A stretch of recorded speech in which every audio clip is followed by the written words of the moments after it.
with all kinds of people stuff.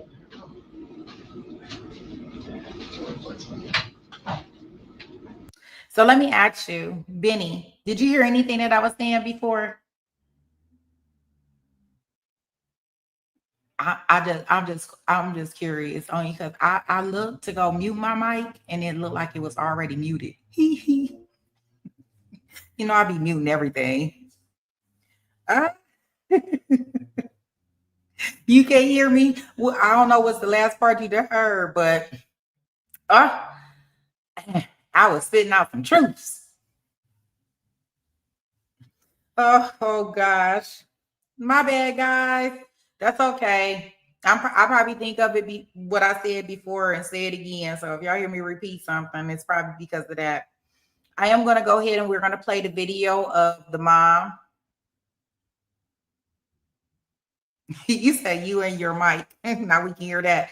I know I keep mute. I mute myself. I'm so sorry.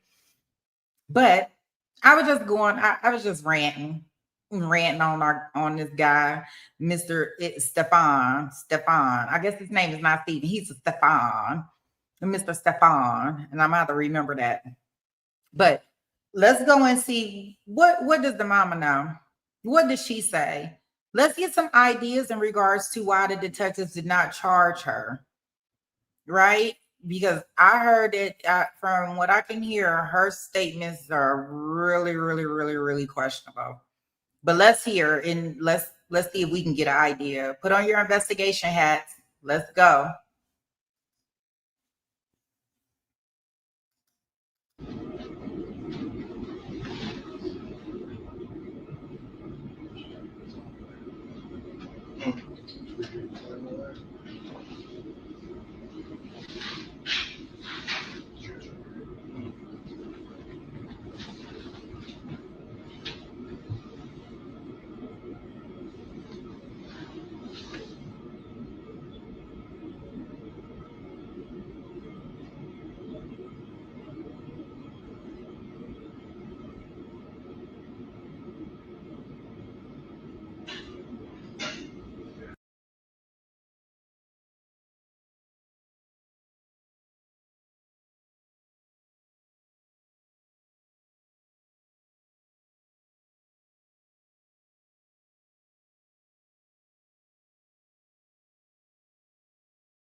Wait a minute. I think my thing just muting now. So y'all just look, right? The time that this interview is taking place is on March 1st, 2024. The time is at 12:46 in the afternoon. I could tell this afternoon because it's still light outside. If it was 12:46 in the evening, then through these shades, it would be dark. That time is going to be very important later in our stream. So just keep note of that. Remember, this is at 12:46 on March 1st. Okay. I'm going to mute up now for real.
Told you.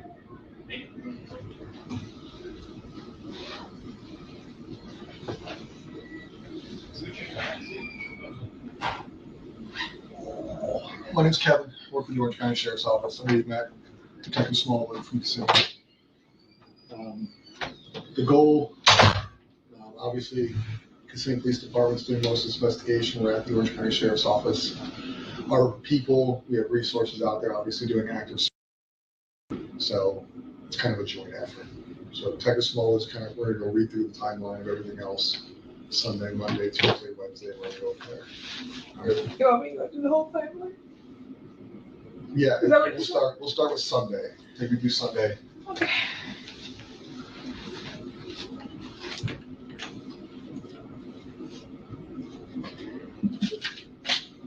Sunday.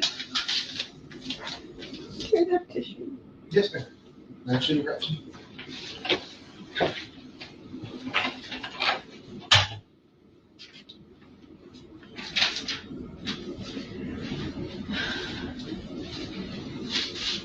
So actual tissues? No, I can give you this whole roll.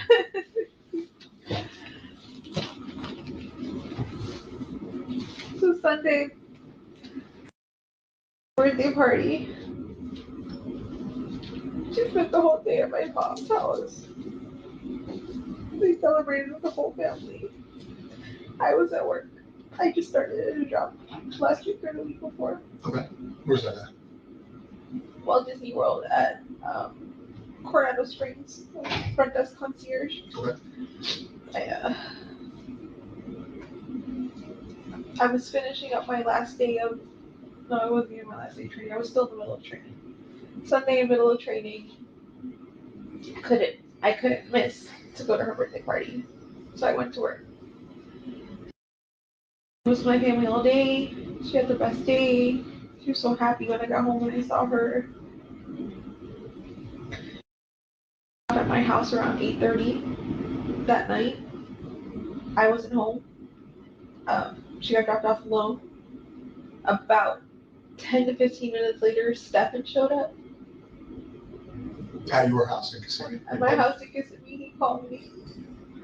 Or he texted me, I'm not sure. But he let me know he was there and that she was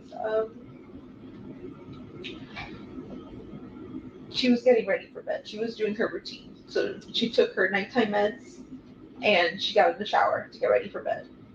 What meds? What does she take? She takes hydroxyzine. Okay. What is it for? It's for anxiety and for sleep. Okay.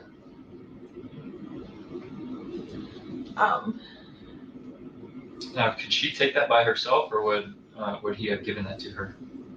I think she took it by herself. She got home and she had already taken it. How do you know that? That's what he told me. That's what he told you. Okay. He was there when you got home? You got home, they were already at the apartment? Okay.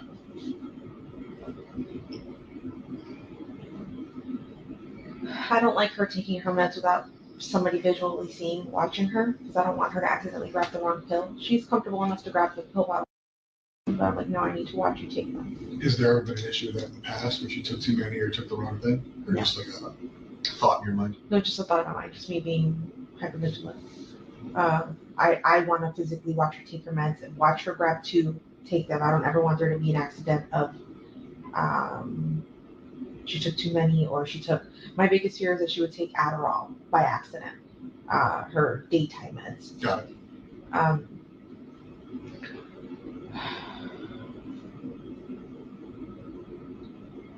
I got home around 10:30. I started getting ready for bed myself. I started eating and taking my meds because I have to take meds. When I went to take my meds, I realized, oh my God, I forgot to take my Saturday night's meds, which is why I felt so weird and so abnormal and not myself Sunday while I was at work.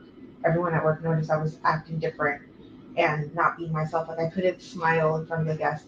I felt this wave of depression that I haven't felt in years. It was my bipolar symptoms coming up again, but I've been medicating myself for all this time. I realized I forgot to take my meds and I said, you guys, I need a good night's sleep. I need to take my meds. I sent them to sleep upstairs in the guest bedroom so that I could get a good night's sleep. Suggested that we all sleep together in the same bed together, but not the easiest person to sleep with. She rolls around, she punches, she kicks. We have a king size bed and she typically sleeps on one side and she'll end up on my side when we wake up. Okay. So I asked her, I'm like, no, please, I need a good night's sleep. If you guys can go upstairs and let me sleep. I had asked Stefan to take her to school in the morning. We'll go to Sunday. So Sunday you take your meds. What meds, if you don't mind me asking, what meds do you take? And like, how does it put you to sleep deep? Does it help you fall asleep or does it help regulate you? What kind of happens when you take the meds? So they do all of the above.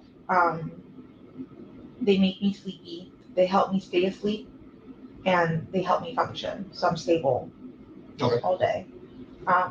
They only work well if I've got a good night's sleep and if I've eaten with them the night before when I take them, or the night I take them. The medication is called Geodon. Generic brand is called Ziprazidone.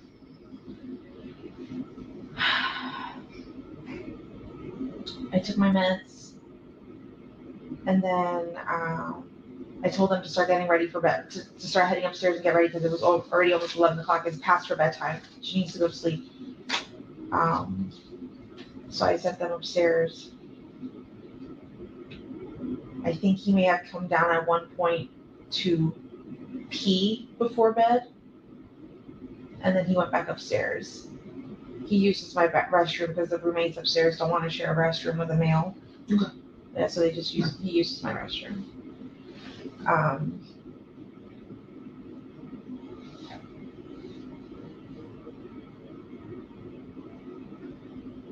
Sorry, where did I You're fine.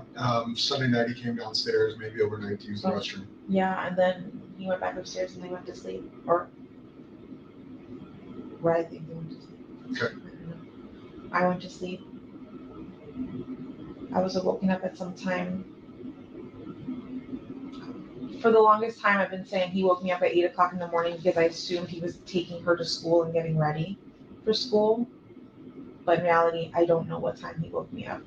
The sun was out a little bit. It was still a little dark. And I was very sleepy when I got up. I was kind of drunk. But he came in to walk the dog, to put the leash on the dog and walk him. Was the dog in the room with you? Yes. So did he wake you up on purpose or was it just kind of like the causation of him opening the door and you realizing somebody was there? Yeah, the causation of him putting the leash on the dog, because the way the dog reacted, he gets very nervous and will urinate if you put the leash on him too directly. You have to like be nice and talk to him. He's a very he's a nervous dog, yeah. So I got up to try to help him and he said, no, go back to sleep. I'm fine, I got this. And I said, you sure? He said, yeah. So I laid back down and went to sleep. I heard noise in the kitchen, but I'm not sure who it could have been getting ready, but it could have been Stefan, it could have been any of my roommates. I fell asleep again and I didn't wake up, I think, until 9 o'clock in the morning. Did you ever leave the bedroom in that time frame? No. So he came in, you were kind of woken up based on him interacting with the dog, but you stayed in bed, you didn't leave the bedroom. So if you woke up at like 9, so you never That morning. Monday morning. No. So the last time you would have been Sunday evening? Sunday. Okay.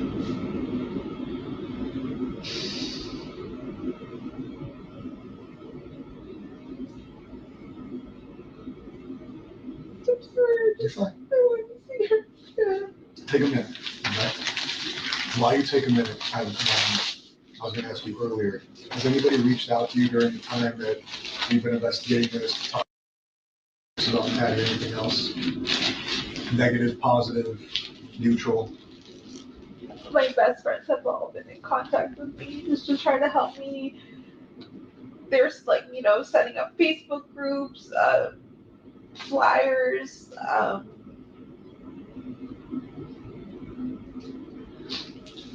No negative interactions with the public or anything?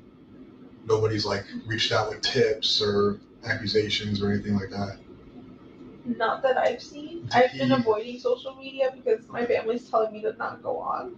Would you be okay with our digital people looking at your phone to verify there's no stuff coming into socials, text, things like that?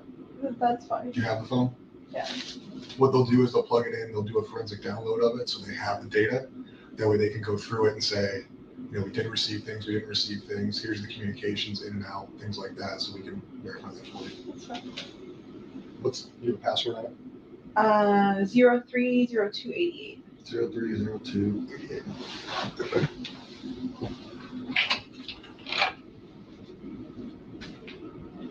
Is that a birthday?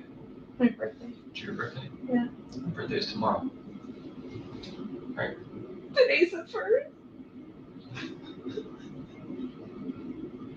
I didn't even know.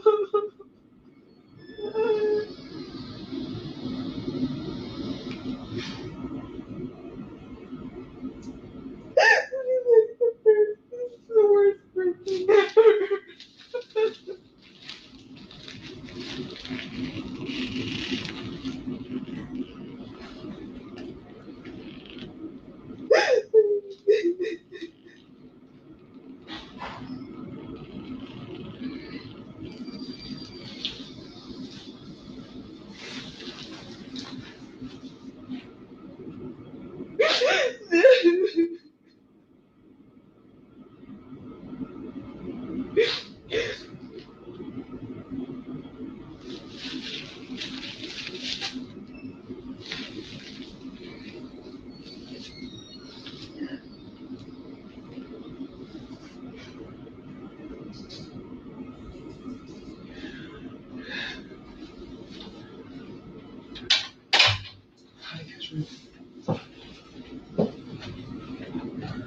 That way they can get that going, so we can get it back to you before we're out here. We don't keep it from you. Okay. So you said about 9 o'clock on Monday, you wake up. I wake up. I have a doctor's appointment. I leave sometime between 9:30 and 9:45. And I head over there. It's blood work appointment. The appointment's for 10:15, but they take a while to see me. Where was your appointment at? LabCorp. And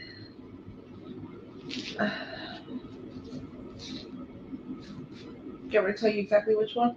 Sure. Oh wait, I don't have my phone. When we get it back, we'll. It's, if you need to Google it, it's the LabCorp across the street from the Loop in Kissimmee. Okay, got it.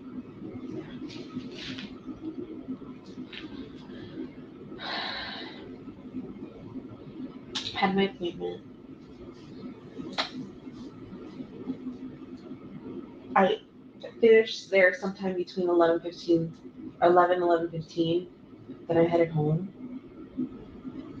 When I got home, Stefan was there. I had talked to him a little bit earlier while I was waiting for my blood work appointment, and he let me know, oh, I'm so sorry, I left my phone at home by accident.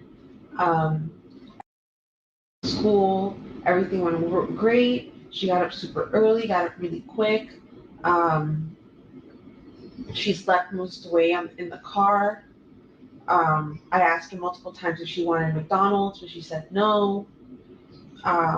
Because that was the plan, was that they were gonna stop at McDonald's that morning and go get breakfast. Right. He said that he had gone to the vape shop and they were closed and they didn't open. So he waited there for a while and left, and then said he was gonna go back later.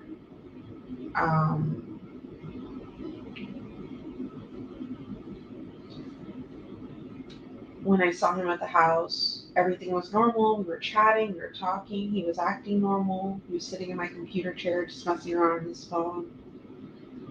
While we were hanging out, he mentioned something along the lines of, oh man, I've been avoiding this phone update for a really long time. I should probably update it now. And I said, do it, don't avoid it, just get it over with.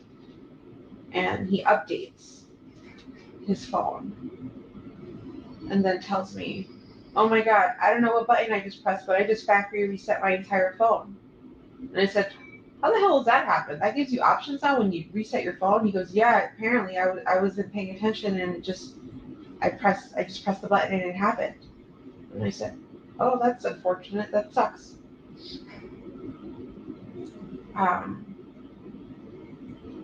Later on, he tells me he's going to go back out, and I think this is around 12:30, 1 o'clock.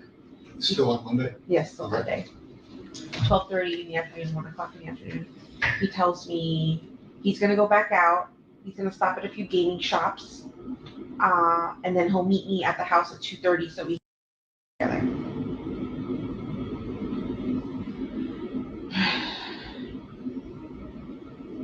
He left. I hung out in the house for a while. Just waiting for 2:30 to roll around. 2:30 rolls around, and I'm already calling Stefan, and he's not picking up his phone. 2:30 comes, I leave. About 10 minutes later, I get a phone call from him going, I just got back home. I left my phone home again. I'm so sorry. How long ago did you leave? And I said, about 10 minutes ago. He goes, I'm so sorry. I missed it. I really wanted to go with you. And I was like, it's fine. I figured he wasn't going to make it because when I looked at the time when he left and said he was going to visit 3 shops, I didn't think he had enough time to visit them. He told me while he was gone that he got a flat tire somewhere on 182. The wheel just shredded and fell apart. So he was changing the tire, and it took him a really long time to do it. He said he hurt his thumb while changing the tire, like the frame or something slipped and something pinched his finger, and he ended up having to yank it out. And he said he hurt his finger. I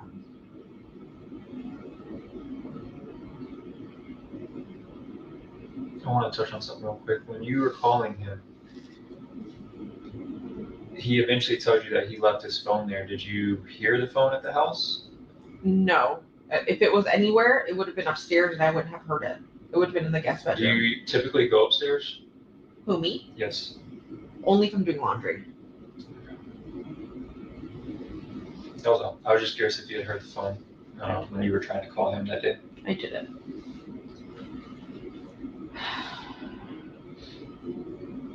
So he tells me all that.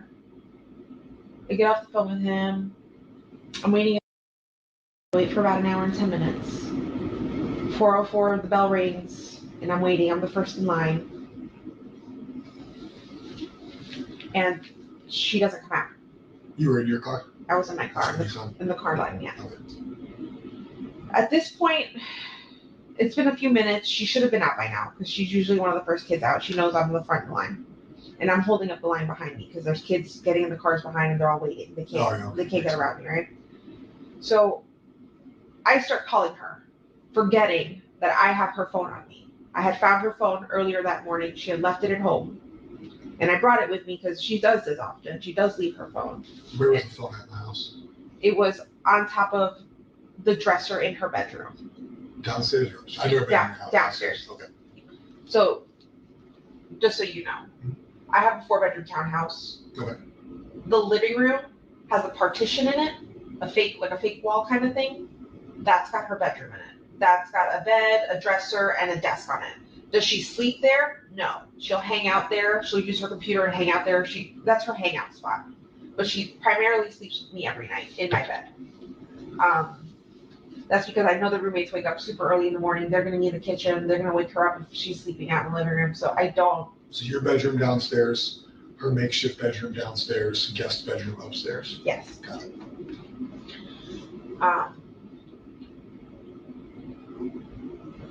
Her phone was on her dresser. When I found it, I was like, oh my God, she left the phone again. That's great. I brought it with me to the school because I was just going to yell at her and then just hand it to her so she could have something to do on our way home. 4:10 rolls around and she's still not out, or 4:09. And then at this point, I'm feeling the pressure from the cars behind me. I'm like, okay, they're all full. They're all waiting for me to leave and she's not here yet. So I take off and I'm thinking, maybe I missed her. Maybe I forgot to tell her I was picking her up from school today because I don't know if she knew that I wasn't working. I don't know if she knew if I was off. So I asked, I don't know if I told her that I was going to get her. So I left thinking maybe she walked, that's pretty close to school. If I can't pick her up at school, that's where I tell her to be. I drove the path she would have walked. I didn't see her. I got to the office. And she goes, no, it's a little too early. And I said, okay, let me go drive back down, wait along the path she would walk, and just wait. And I parked and I waited.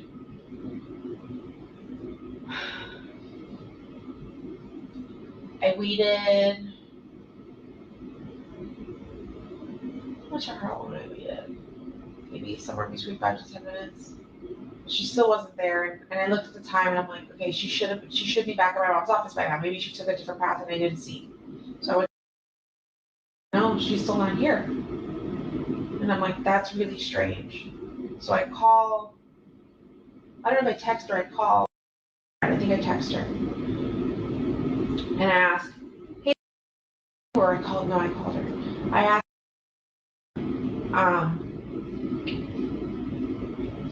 and she said, no, she didn't make it to first or second period. And I said, what do you mean? She was dropped off close to the school. She should have been in school. She goes, no, she didn't make it to first, second period. I said, please check with the rest of your friends, see if she made it to any of her other periods.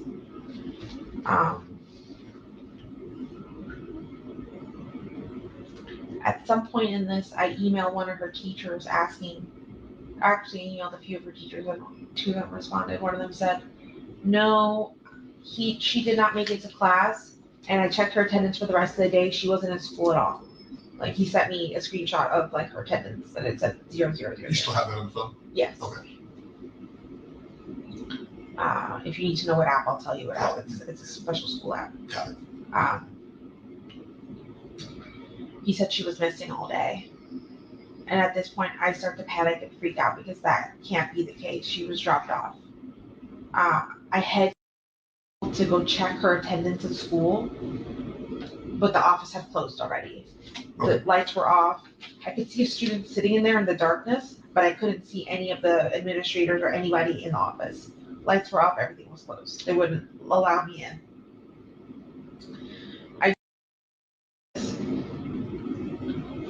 I think at this point, the teacher had responded to me and told me she didn't make it to school at all. I start having like a freak out panic attack. Are you still just you at this point? Is it you and Stefan? It's me and my sister. And I want to say one of them is Catherine. I start panicking, and I think at this point I call Stefan and I tell him, hey, because she didn't make it. She's absent today. There's no attendance of her at all today. I'm like, right now. And he said, okay, I'll be there. And he came to the office and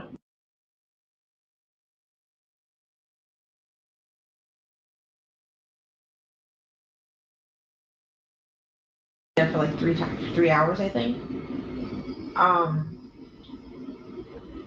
Eventually I contact one of my friends whose husband works, or ex-husband works for OCP, or for you guys. Orange County Sheriff's Office? Yeah. Okay. And I messaged him and I talked to him and I asked him what I should be doing because you guys aren't responding quick enough. Would you know his name? Where he works? Yes. Nick Mann. Okay. Or Mahon. Not Do you sure. know what he does here? I think he works for SWAT. Okay. Sure. Figure it out. Yeah.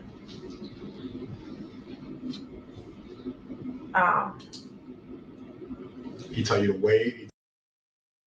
I can't remember anymore. I think he let us know that there were other kids missing in the area, which is why you guys weren't responding quick enough. I think an 8 and a 9-year-old had gone missing around the same time too. In a playground, they didn't tell their mom they were going to the playground or something like that. So all the cops had were over there on that side of Hunter's Creek. My sister's boyfriend, ex-boyfriend, whatever he is, thought it would be a good idea to go to the park and talk to a cop there and see if he could bring a cop back, and that's what he did. Okay. And then at that point, that's when the cops started asking us questions, taking a report.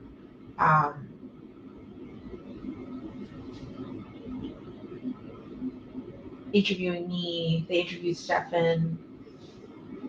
They asked Stefan to take them back to the location where he dropped them off, and he showed them wherever he dropped her off.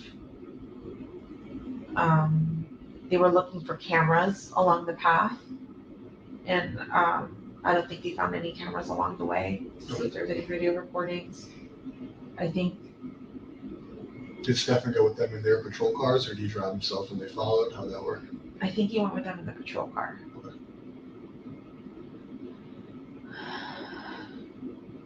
Then they came back.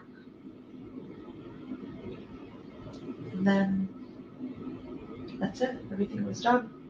The cops were done. We were done.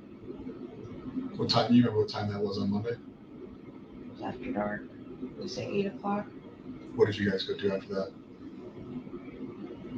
We were in separate cars, me and Stefan. Okay. I ugly cried on the way home. I shouldn't have been driving.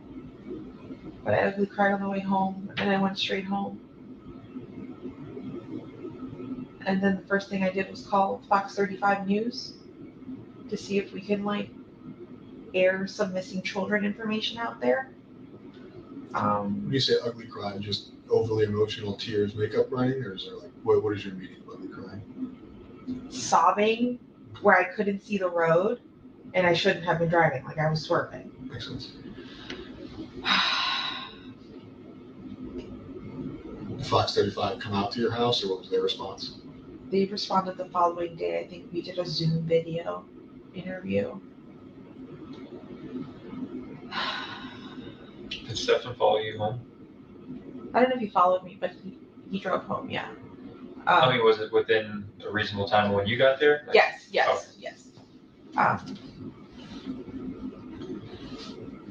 Drove home. We waited there. We didn't know what to do. I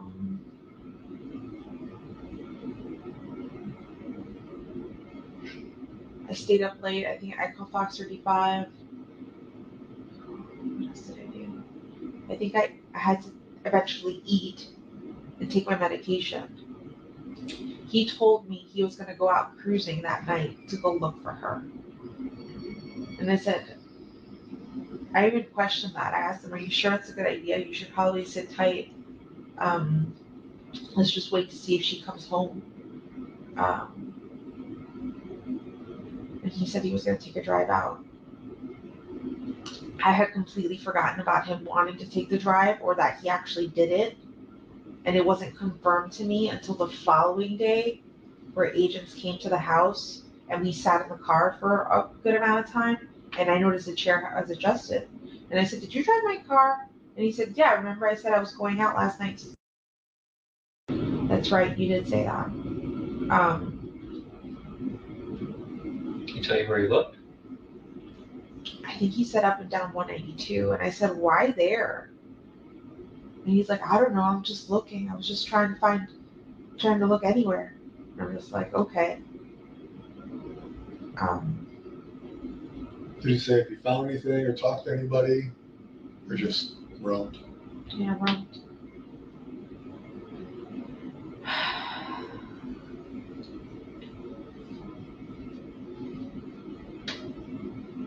When you were getting ready for bed, you were tired, emotional, were you falling asleep when he left, or were you already asleep when he left? I was already asleep when he left. Okay, did you sleep downstairs? Yeah. In your bedroom?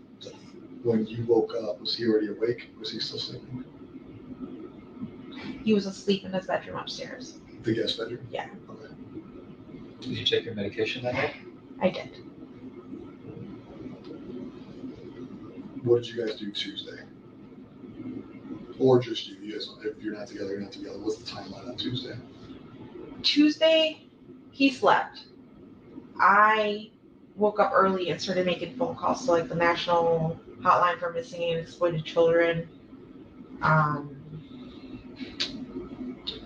called the number that the sheriff's office had given me to see if they had any information, and they let me know that she was like the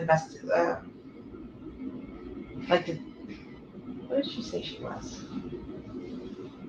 I don't remember what she said her position was, but she had just gotten into the office and was just starting to work on it, so she didn't have anything new for me. Her name was Bonnie Mitchell. I remember that. She asked me to send her some photos. The National Exploited Children's Hotline place asked me for photos as well. I think at this point, I had asked my friends and family to start contacting news outlets to try to get as much attention on this as possible.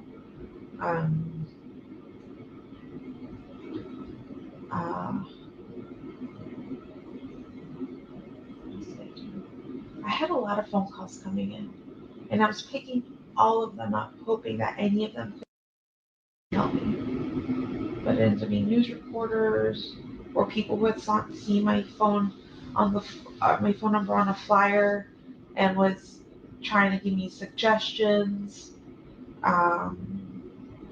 Somebody letting me know that they took flyers all the way to Orlando International Airport and posted them all over the place in case she was being trafficked. They suggested that I go to Amtrak and Greyhound. I had my sister making all these runs for me. I didn't leave the house to do any of this. Stefan's still asleep. Yeah. Eventually, reporters come to the house and do an interview. And at this point, Stefan was awake. I did an interview with them, and then Stefan was crying in the background. And I said, Stefan, do you want to do the interview? You can if you want. And he sat in front of the camera and did an interview where he cried. Do you know which news outlet that was with?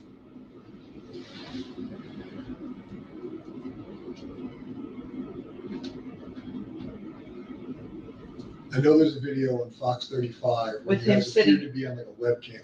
Yeah, that was Zoom. He was sitting in the Zoom. background for me. Okay.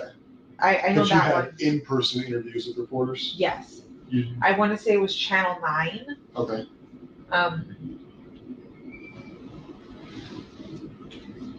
Yeah, Channel 9. And he spoke to them? Yes. Okay. And he ugly cried in front of the camera too. So he was fucking fake sob crying.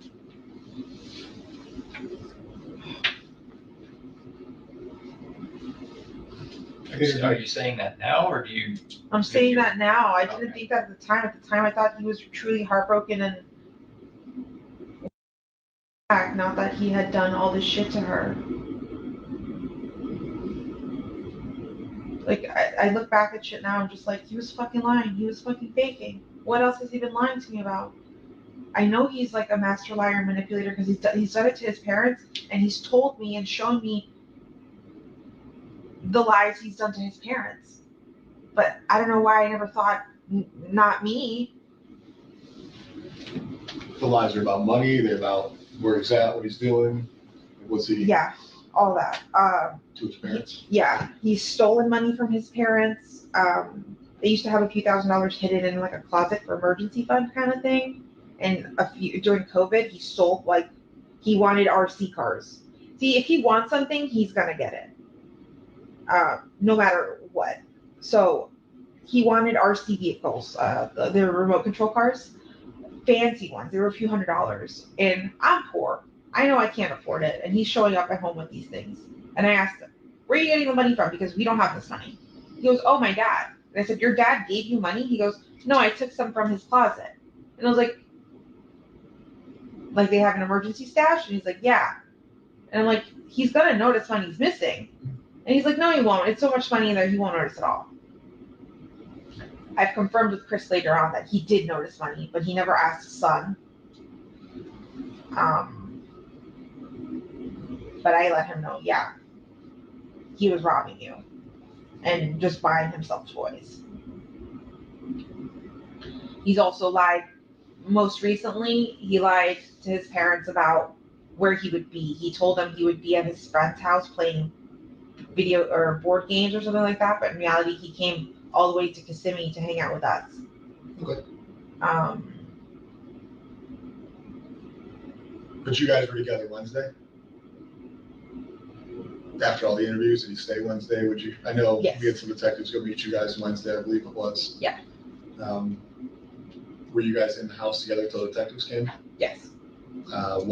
What kind of happened after the detectives came?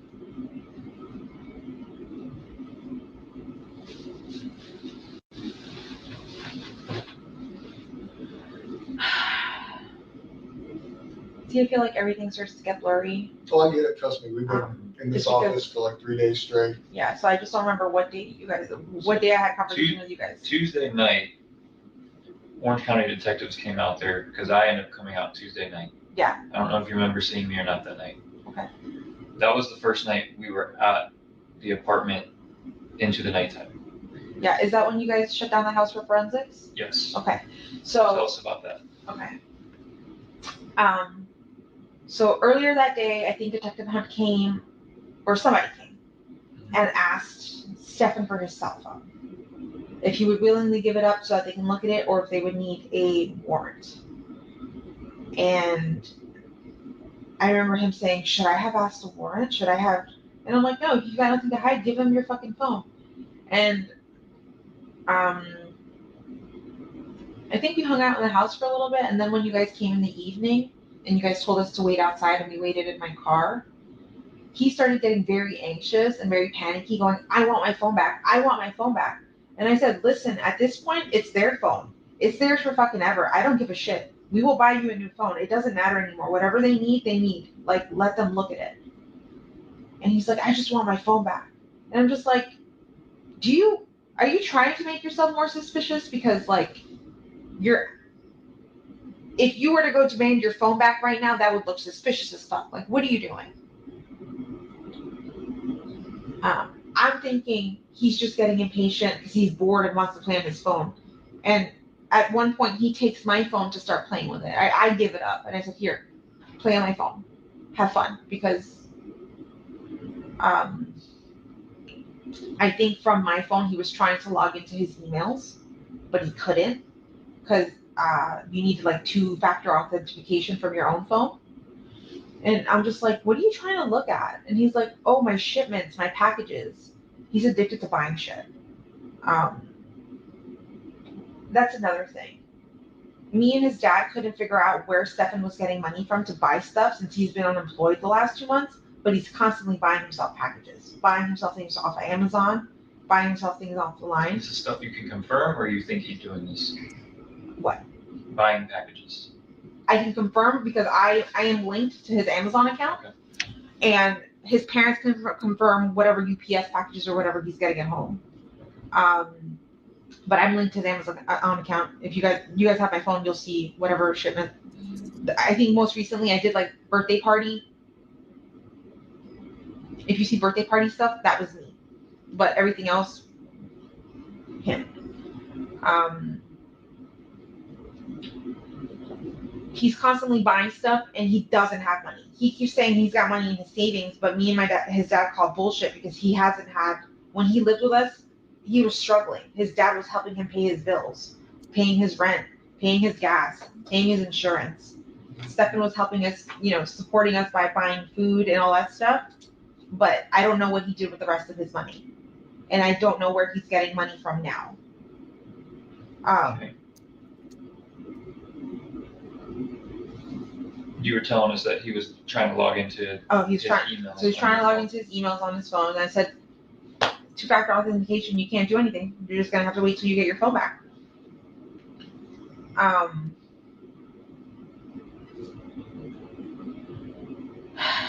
What else? We waited in the car.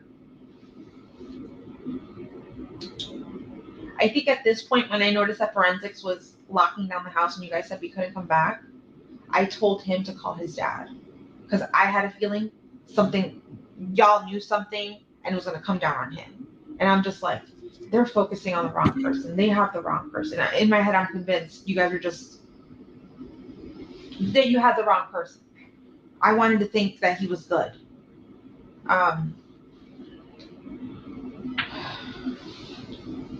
Before we get ahead of that, what is the conversation like between you two when you're in the car? Because y'all were in there for a good while we were trying to figure things out at your apartment complex or your condo. What's the conversation like inside that car? I'm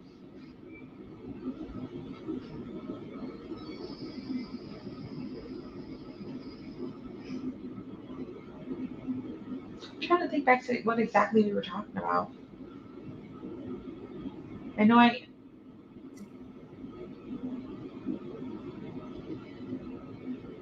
remember late in the eve, like when you guys let us know we couldn't come back, and I called his dad, or we called his dad. I started saying to him, like, I think they're focusing in on you. Like, we need to call your dad, and I think we need to get you a lawyer. I feel like they're focusing on the wrong person. And he kept saying the same thing. He kept repeating what I was repeating. That they're focusing on the wrong person.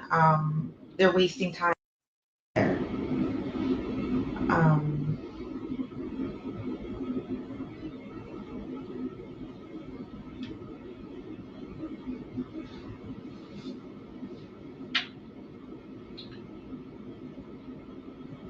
How did he feel when you said he needs a lawyer? He didn't believe me. Like, when I told him, like, don't you see forensics is closing down the house? They fucking know something, or there's something, like, they know something. Something's happening. They wouldn't be locking down the house this way if they didn't have suspicions of something. But I wasn't thinking, I don't know why I wasn't thinking him. Like, I was just like, no, they've got the wrong guy.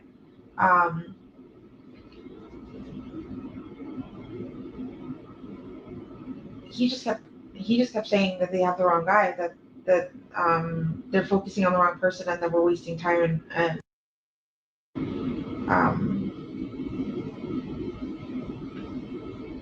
we call his dad. We tell his dad to come down here, and his dad did come down here and met us at a hotel. That was another thing. I don't have that much money. I live off of disability. I couldn't afford to put us up on a hotel. Like, when you guys said that we couldn't return, I was like, I didn't know where to go. I was trying to think if any family member would have a spare room or anything like that, and not that could take the three of us, or when I say three of us, I mean him and the dog.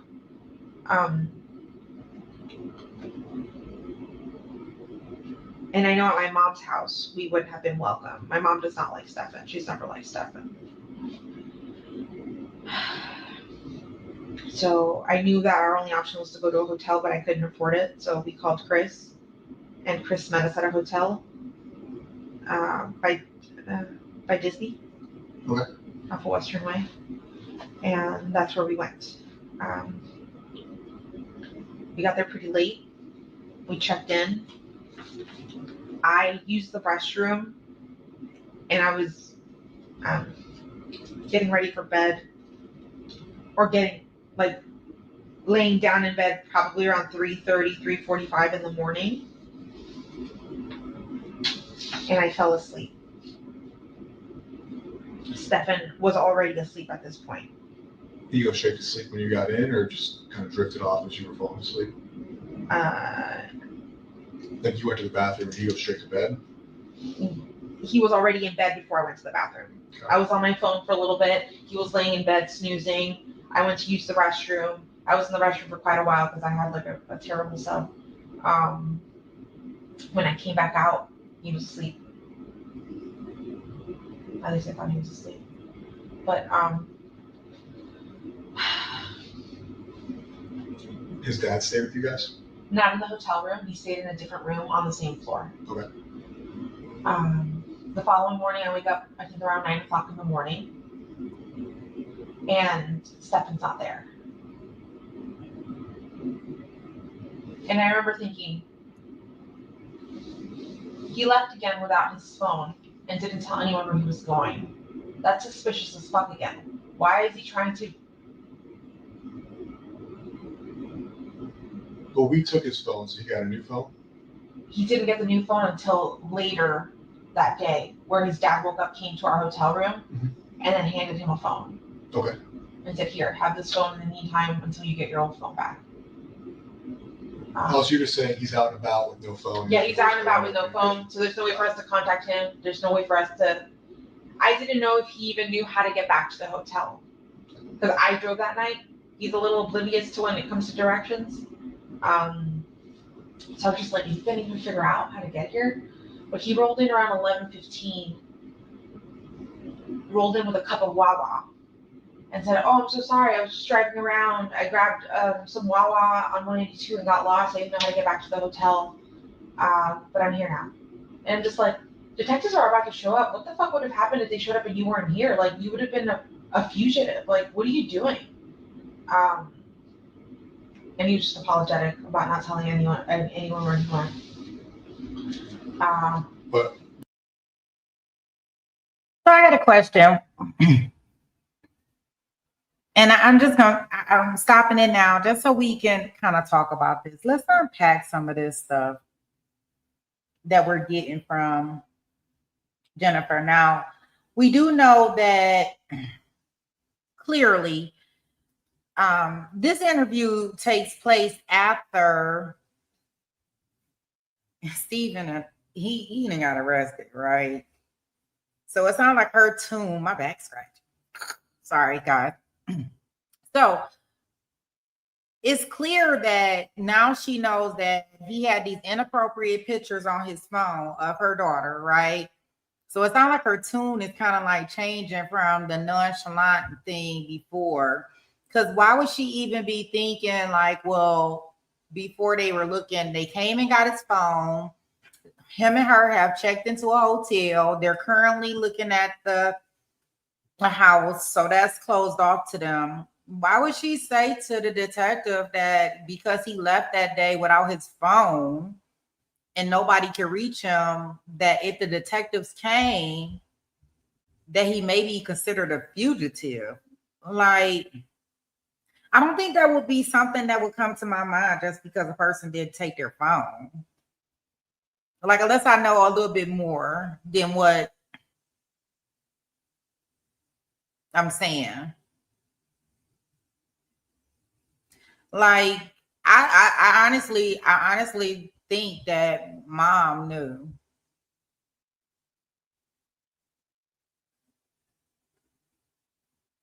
She making excuses for him because I'm like, why would you even tell him, I think they're looking at you. We might need to get a lawyer, all of this stuff, like if you know that he hasn't done anything, I'm not saying that you shouldn't get a lawyer, right?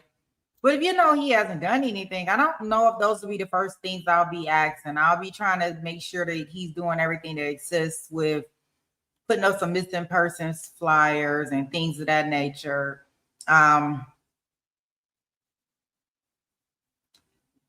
Yeah, it's just so alarming that these sleeping arrangements to me, because like this is so inappropriate. It's alarming. No parent should allow a grown man to sleep next to their teenage daughter. And I know she says she on medication, but still, like, even with that being said, like, I don't know how you, I don't know how you do that. Like, it don't make sense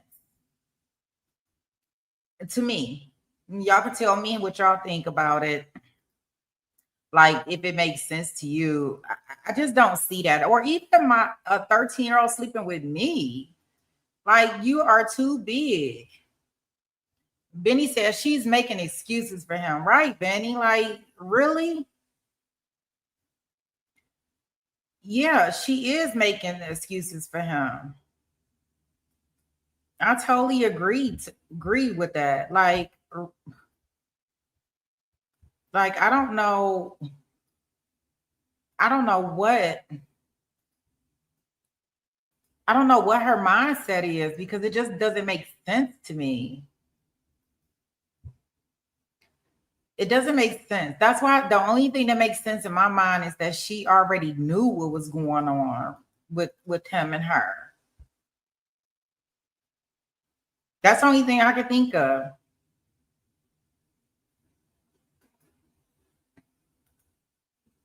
Yeah, just nasty. Right? Who does that? And then, you know, to see that he was arrested like 2 days, 2 days after the little girl went missing. Yeah, I'm just really starting to think that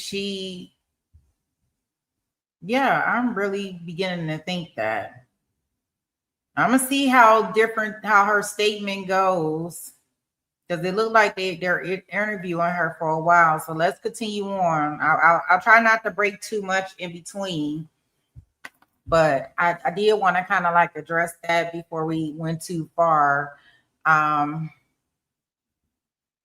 Yeah. And she knew, okay. And talk about he would give her money for food. He wasn't giving her nothing.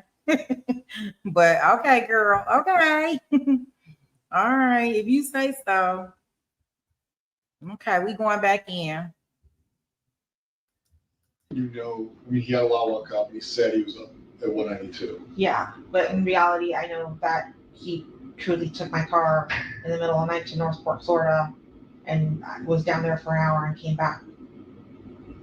I didn't suspect that at all. Okay. I literally thought, I'm like, oh, this man, we were right next to like a Target. So I'm thinking, oh, he's probably like stress shopping, just looking at stuff. He likes to browse. I was like, maybe he's in there somewhere. But I didn't have a car. I couldn't go out looking, right? And also detectives were coming, so I didn't want to leave. Detectives eventually show up.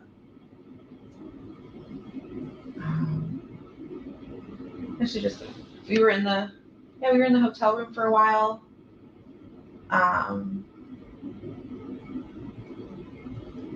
He went back to sleep and slept.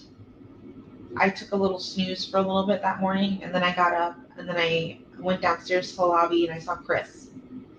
And Chris asked if I wanted some lunch, so we went to the hotel bar and ate some lunch. We brought up some lunch back for Stefan, told him to eat a little bit. When he woke up, he took like 2 bites.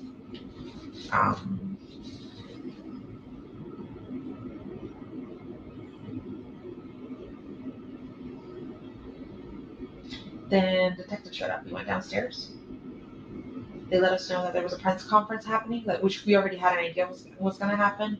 And they told us they would give us a ride and escort us to the conference here. And that you guys would let us in the back way so that media wouldn't see us. But in reality, now I know that was just to interview guys with us. But yeah, then we showed up here and got separated.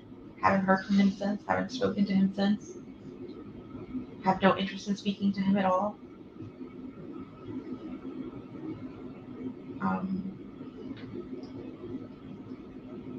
Yeah, that was it. Then we got interviewed. What have you done since?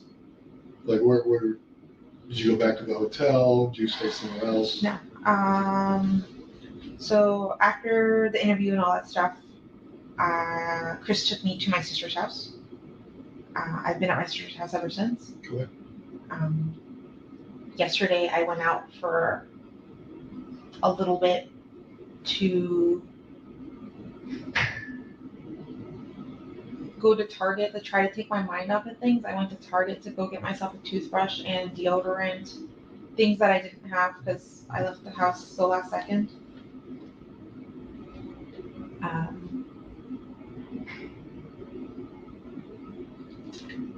I also went to my ex-husband's wife's mom's house. It's complicated, but we're all friends. So? Yeah. They consoled me. They just kept me company. They made lunch. Then I went back to my sister's house, and I've just been pretty much there ever since. When I went to Target, I decided like, oh shit, I shouldn't be out in public people could recognize me. It can either be good or bad, but people could tell me. I've already had people recognize me in my community, and dealing with people's heavy emotions and them coming to me and crying and telling me they're so sorry and how they feel is so heavy because like I just have to kind of stand there and take their emotions and like I don't know, it's so heavy.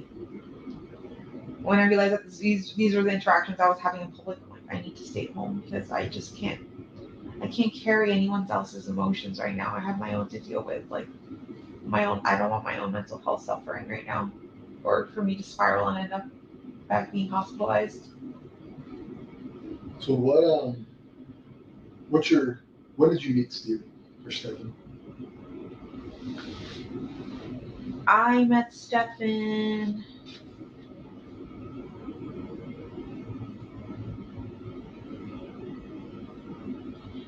in 2017. We both worked for Eco Homes, a real estate company. I did appointments, and he worked in the office doing like warranty work. We met as coworkers. We became really good friends. We were best friends for like a year. And then eventually I asked him if he wanted to hook up, and he said, sure.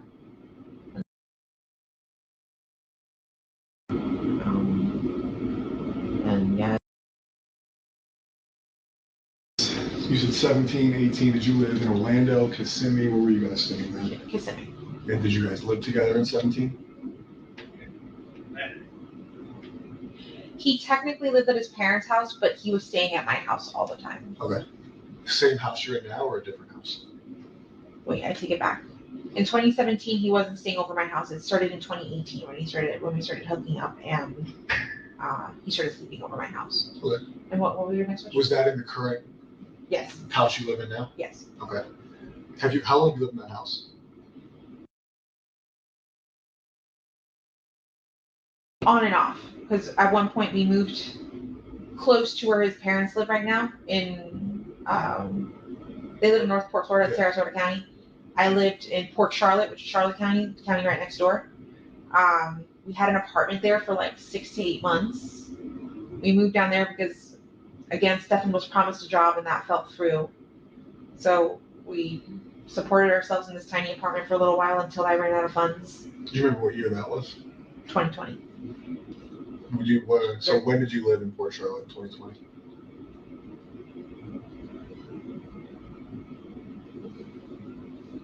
I don't remember what month I moved in, but I remember moving out in November. Of 2020. Yeah. Okay. So it was some.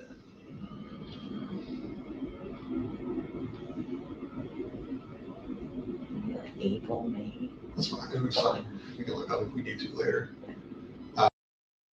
17. In 2017. So 2018. 6. Her body.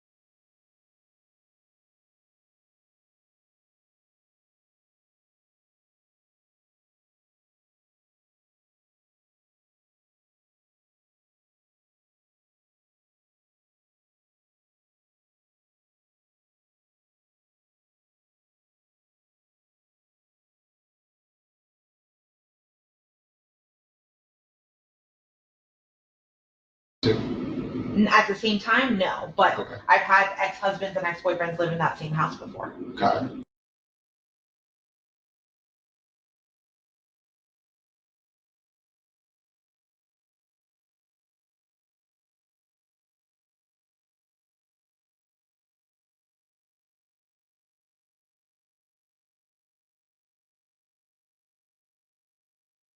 You moved to Port Charlotte sometime in 2020 for a few months. Yeah. And then you came back to the same house.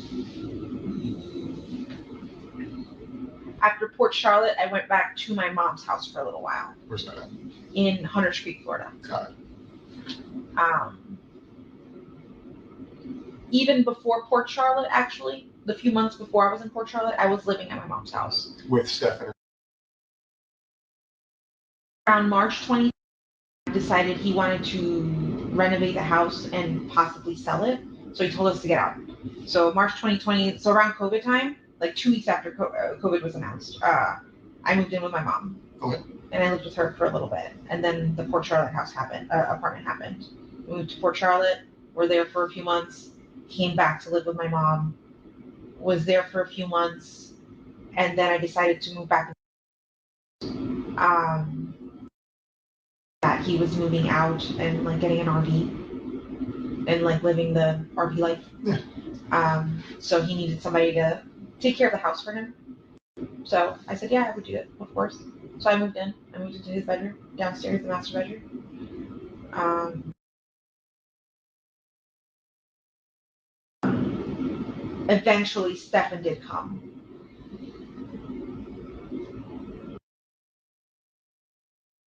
For a few years. It wasn't until like June of last year that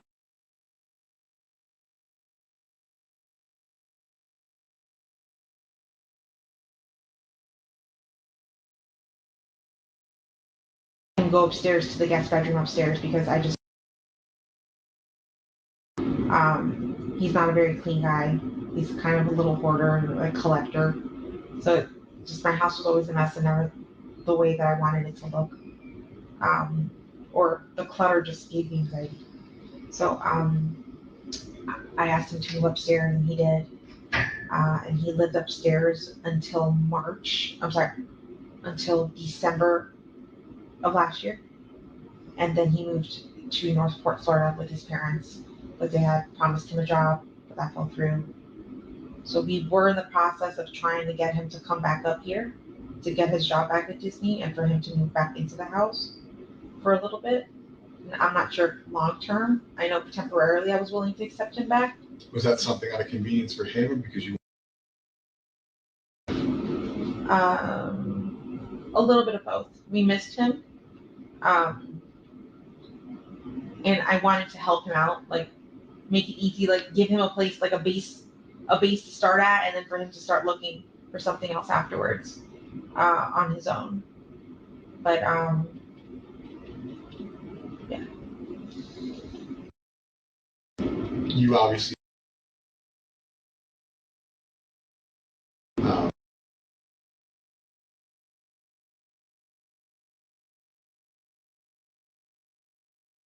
Relationship. Talk a lot. Is she a secretive teenager? What is like your kind of day to day with her?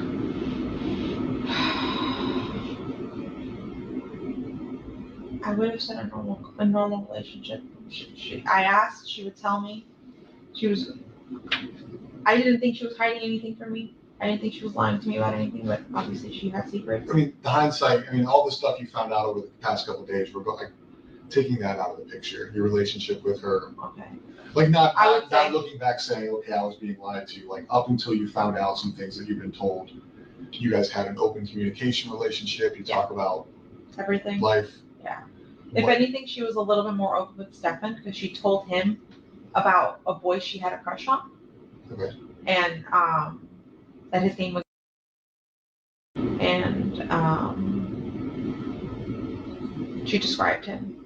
And Stefan's like, are you aware that she has a crush on a boy? I said, no. He's like, yeah. She told me his name that he's tall and that she likes his fluffy hair. When was this? Remember when this conversation happened? Within the last week sometime, but I'm not sure. Okay. Like so we saw, within a week of that Sunday. I'm not sure if if she had told him via phone chat. It must have been via phone, like phone convert, like we don't FaceTime, we Google Meet. The Android version. The Android version of FaceTime, yeah. So we would Google Meet often. Sometimes when we get home from school, just talk all day, or sometimes not even talk all day. We would just bullshit. I would be doing my own thing. He would be doing. We're just keeping each other company on the phone. And I think in one of those conversations, she told him that she had a crush on a boy. But I checked those text messages with that boy, and nothing seemed weird either. But how did he? I mean, it could be new. I mean, she sees a guy at school. She thinks it's attractive. He shows her attention. I mean, she's young. How did he take it? Was he like? And I want you to think back before you know things you know now. Like, did he seem concerned about her? Did he seem excited for her? Like she's starting to, be a kid and have crushes and everything else. Like, he seemed happy for her. Okay. He's like, yeah, did you hear this? This is super cute. And I was like, oh, I hadn't. She hadn't told me. And I wondered, I'm like, why didn't she tell me? Why did she tell him and not me? And like, I want to know who she got a crush on. But maybe it's because I told her she had a rule. She wasn't allowed to date for a few years. Okay. Until like, I think I had said 16 or something like that. But I didn't want her dating. So then your relationship with her was open. Obviously, she's a child. She's not going to share everything. Yeah. With him, it seems like she has a very open relationship with him. They talk, they hang out.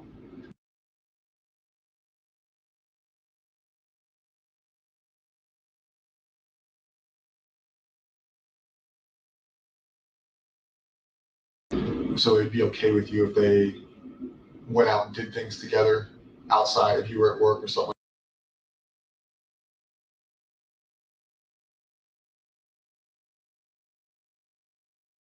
So the living situation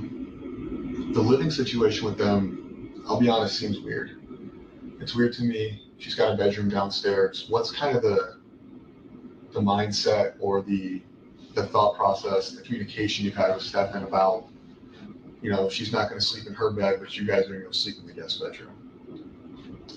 So originally the plan was that all three of us were going to sleep in my bed together. And I'm not just saying Sunday, I mean like. Oh, okay. Like in the past too. So I had a rule. She wasn't allowed to sleep in his bedroom at all. Like, no sleepovers, no nothing. For a very long time. For years.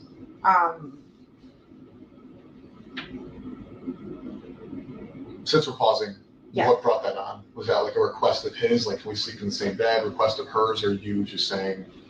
Me being super paranoid, not to trust anyone. For the longest life, even though he treated her well, I still looked at him on, like side eye, like making sure, like, is that normal? Is this okay? That looks normal. Okay. I wanted to make sure that nothing was happening and that I was missing something, but I was. But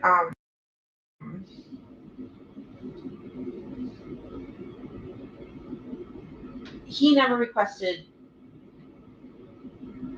I'm sorry. Repeat the question then. So I guess what you said, like, you had a rule. Like, obviously we know now they've slept in the same bedroom together and everything else. I'm sure you're questioning a lot of things that, like, you haven't been told or that are going on. The thought process of them sleeping in the same bedroom caused you to say that you had a rule for the longest time where they couldn't. Yeah. I have a son.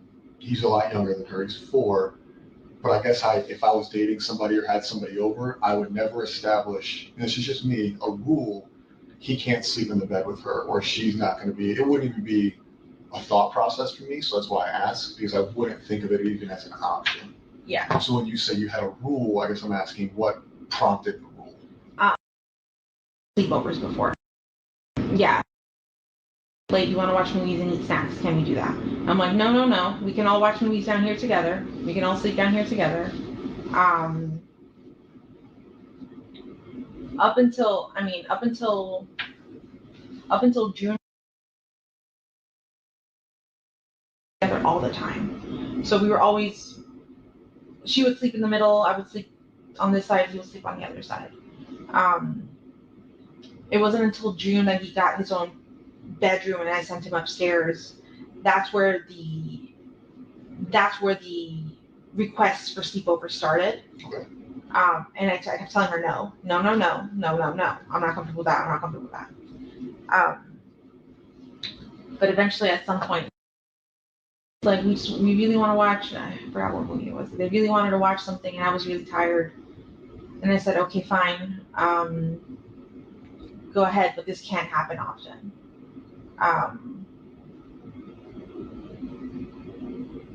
And yeah, I allowed her to go upstairs and sleep with him.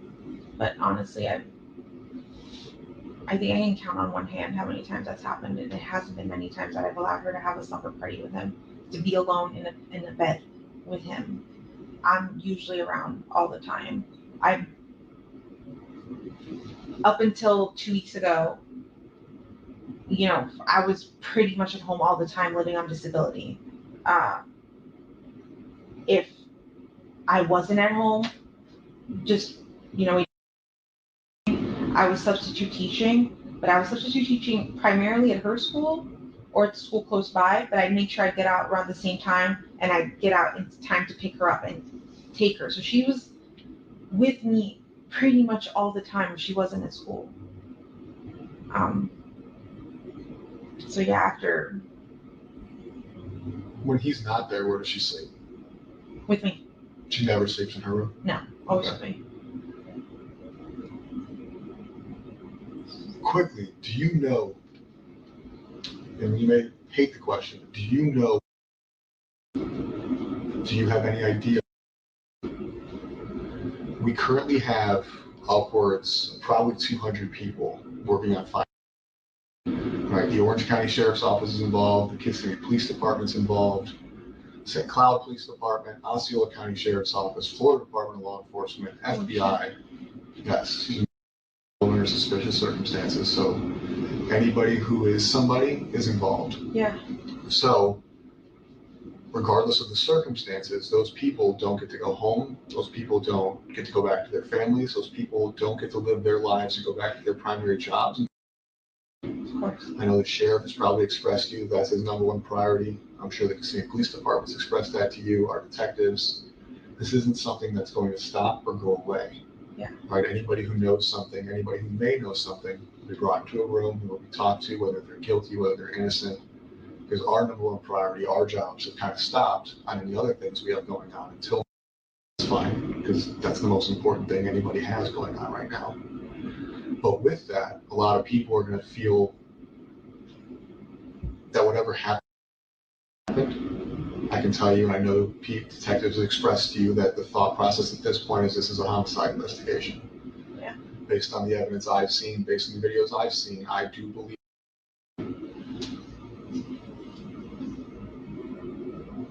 With that being said, and the reason I tell you that, not to be an asshole, is because the thought process with us leads it in a different investigation, a different way. Meaning, whatever has already happened, right? We cannot change what happened most likely on Monday. We cannot change the fact that I believe Stefan killed her, right?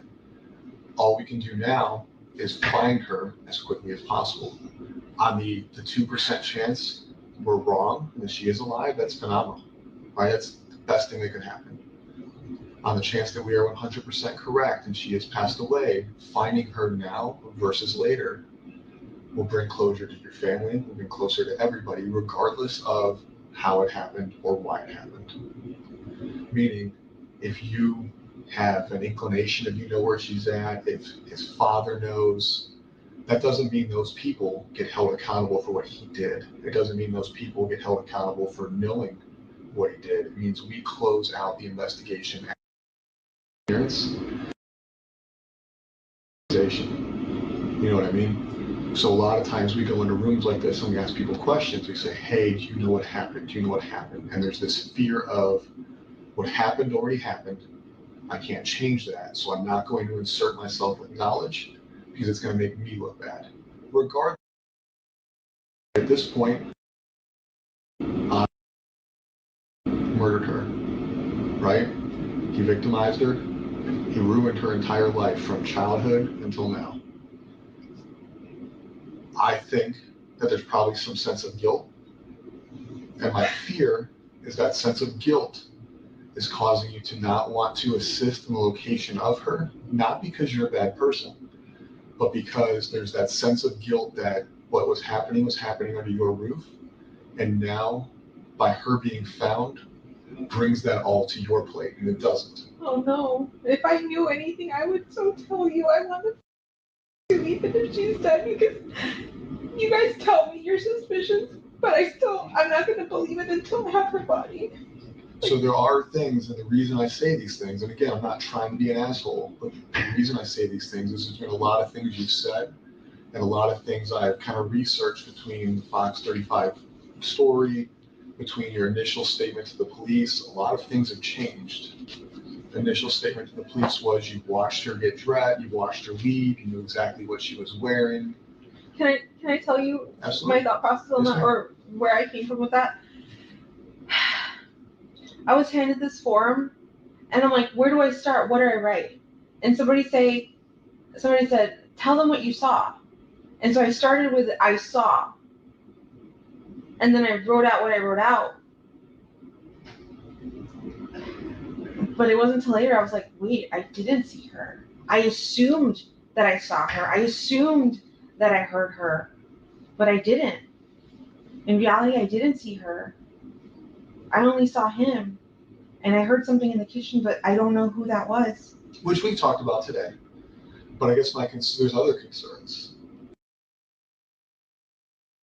Right? You were nervous. The police have showed you their hand. They said, Stefan, we want your phone. Stefan, we want to talk to you. We're going to lock down your residence. You can't go back inside. Me? I don't care if it's the love of my life sitting next to me. I don't care if it's maternal grandma. If the police come and take my mom's phone and my son's disappearance, I'm not going to offer my mom a lawyer. That's nuts to me. That to me shows you prioritizing Stefan. Because at that point, you became more worried about him being falsely accused than any. Does that make sense what I'm saying? Whether or not that's what you felt, does that make sense? People having lawyers is their constitutional right. That is a thing that everybody is afforded. But for somebody who's going through what you are going through, to offer him a lawyer leads me to believe that there may have been a conversation, there may have been knowledge, or there may have been some inclination that you had, whether it be his involvement, her location, or something to where in your mind there's guilt. I promise you. Because you offering him a lawyer is very weird. I know. That was still me under the assumption that I think at one point you guys interviewed me, and when you guys showed me the picture of her, I believed the sexual stuff, but I didn't want to believe that he had done anything evil to her. I'm like, no, what if he did this stuff fine, but what if she's still missing out there? What if somebody took her? I still wanted to believe I believed him. I believed his whole story. So I was just like, I kept repeating that part. I'm just like, what if she did get dropped off? What if she got abducted? What if she's missing? But that was me assuming that you guys had the wrong guy. I wanted to think he was a good guy still, but clearly he's not. After everything you guys have told me and have shown me, I know he's the worst person on this face of the earth. You know that now. We know he's a piece of shit now. You know. But you didn't know that then. I didn't. Then you offered a guy who the police suspected of kidnapping, abducting, assisting the disappearance. Offered him a lawyer. And then we don't have to roundtable that. You went back to what you just said is the sex stuff is fine. It's not fine. Hold on. I know every relationship is different, and I know everybody's family is different. I won't ask, but going back on, has he expressed interest in, I would use the word weird, I'm not going to shame anybody for what they like, different sexual pleasures, different sexual experiences, different kinks that involve things you weren't comfortable with? The only thing he's ever expressed to me was like anal. Okay. He had an anal kink and like butts. Okay. But that was something I was never comfortable with or doing. And I let him know that, like that's not something. That's fine. You guys slept in the same bed together. Stephen was a big portion of your life at one point. Stephen was a big portion of your life at one point. And this is not me coming at you as a person or a bad person, because shit happens in the past, in the past, in the past. We can't change the past. Has he ever expressed to you? Never. Never. Has he ever made these statements about made you feel different? No. Okay. When you guys slept in the same bed together, in the middle, did you ever wake up and find them cuddling? Did you ever wake up and find them closer than you thought they should be? They would snuggle, yeah. Okay.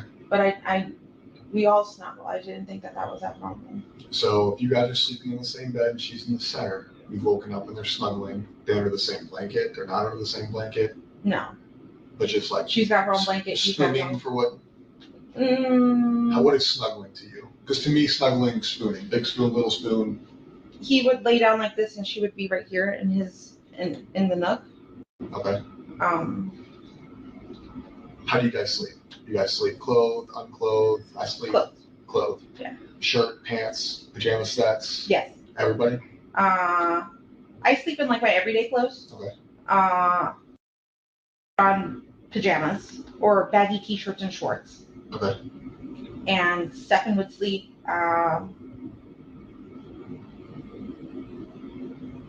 with his t-shirt or boxers, sometimes with his pants on, but he didn't have pajamas. Okay. So they would snuggle, sometimes him being in his boxers. You would wake up and she'd be in the nook of his arm, or essentially in a cuddling position. And you never found that weird. No. Okay. Again, you and I may find things different. Why? And I don't want you to look back on it, because now you know you victimized her for a long time, right? Under your roof, with you home most likely, because you said you're always home. You just got this job. You've been living off disability. I know the Kissimmee Police Department has showed you pictures. I know they've verbally explained to you some pictures. I can tell you that today, we're still downloading his Google Drives. We are still going through his social medias, his cloud-based servers, and everything else. And we can now piece back her victimization in your house under your care to 2020. I believe you've gone as far back as in when she.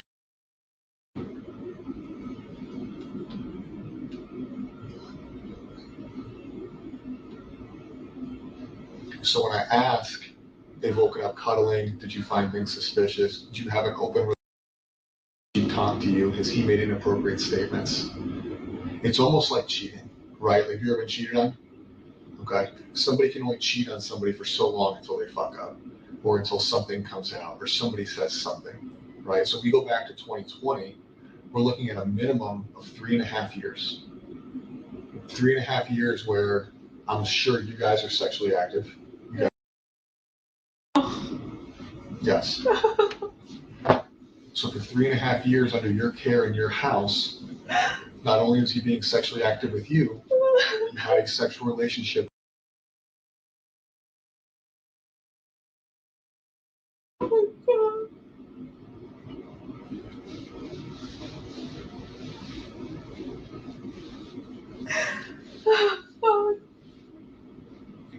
And I know it's an emotional thing, and I know it sucks to hear, but where I'm coming from is it seems like something that you can't hide forever. You guys live in a small space, close quarters, you sleep in the same bed, you guys all talk, you guys all share things. You're an observant person for the most part, I assume. Outside of taking medications and going to sleep, it seems very difficult. A lot of grown-ass adults can't hide an affair with somebody who doesn't live with them, let alone somebody who does live with them. So at a certain point, I do believe you became aware of what was going on. No. And when I say that, it doesn't mean you're in trouble. It doesn't change. I know, but I do believe that a reasonable person, and I consider you a reasonable person, right? Do you think you're a reasonable person? yes. Would be aware that under her roof, sexual relation. The videos, the text messages, the images, they're all documented forever. This has been an ongoing thing. And at her age, I think she probably thought they were in a relationship. She probably thought they were in love because he her male attention, right? She just started liking boys, right? She just got a crush. Up until then, her crush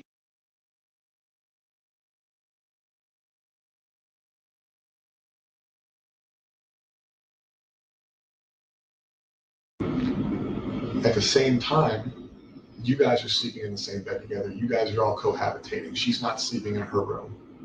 But you felt the need to establish a rule that they couldn't sleep in the same room.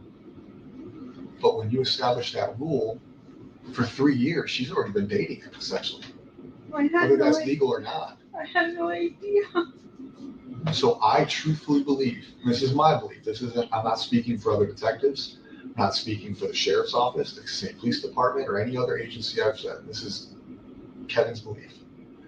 I believe that you became aware of their sexual relationship. I think at a certain point throughout this relationship, you became aware of it. And for whatever reason, your reasons are your reasons, whether it was discussed that it would stop, whether it was discussed how it would go, that you feel some sense of guilt. A lot of the news statements you've given kind of, again, my opinion only, I don't speak for anybody else, whether it's in this room or out of this room, bother me. It seems like some of your emotion, up until this room, I think some of the emotion in this room is sincere. I think a lot of it's because I'm being an asshole. I'm telling you things you don't want to hear that shouldn't be said out loud. But when you talk to the news, when you talk to deputies, it feels, based on my experience in this job, that it's not sincere. I feel like some of your sadness is not real sadness. I feel like when you gave the interview with Fox 35, it was not sincere. Looking at that video one time, I didn't feel like your cries were sincere. And I'm not saying that because you're a bad person. I feel like sometimes people struggle to show real emotion when they're aware of what the truth is. So it has to be fake. This is demise for the past, let's say, 5 years, right? But her going missing, her disappearance, if you have knowledge of how it happened, where it happened, an inclination, that emotion's not going to feel sincere because you're already aware of what happened. I would. It's almost becomes a lie at that point. If I knew anything, I promise you, I would tell you. Like, I am willing to take a lie detector test, whatever the fuck you want, but I don't know anything. He's never mentioned anything. I've never seen any signs. I tried watching her like a hawk. I thought I was doing a good job, but I wasn't. I was oblivious to everything. 4 years. Minimum. That's just how far back the cloud goes. And I find it hard to believe for me that you were so worried about how many pills she took at night, but not where she slept or what relationship she was. His interest in her. I thought we were all safe. I thought because in that he hadn't shown me anything so far, like everything seems fine. Like he seemed like he treated her like he treats you. In his mind. It's so fucking disgusting. So now he's in jail because of what we found on his phone, not because somebody came forward and reported that he was abused. No, I know. She's not old enough to consent. She's not old enough to have a thought process to even want anything that was happening to her. It's abuse. So he's in jail for that.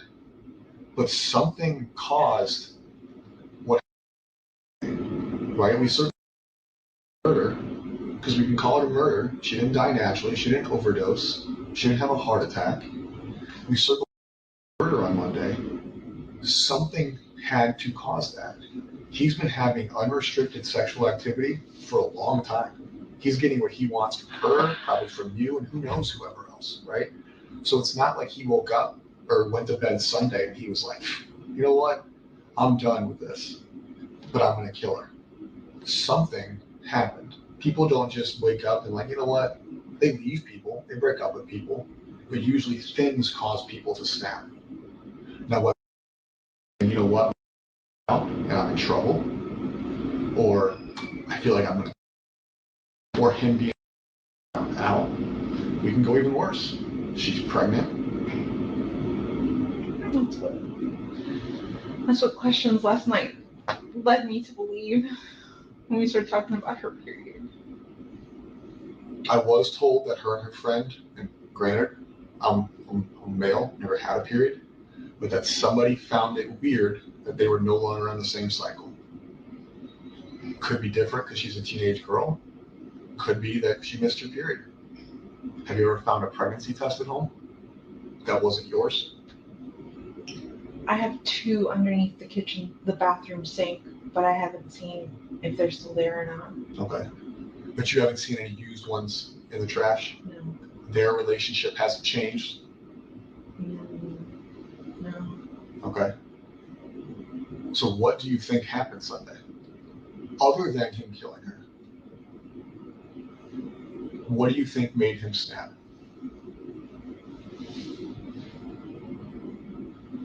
I don't know. Theories.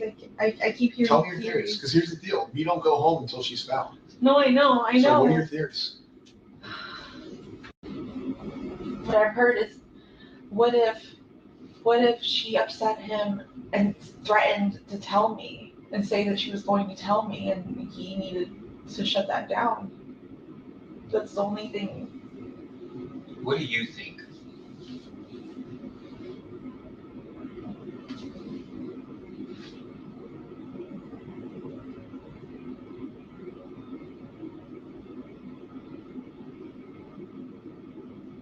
I believe. I don't want to believe he killed her. But from what you guys are telling me, he must have killed her Sunday night and snuck her body out in the morning. That photo you guys showed me of her stuck in the car.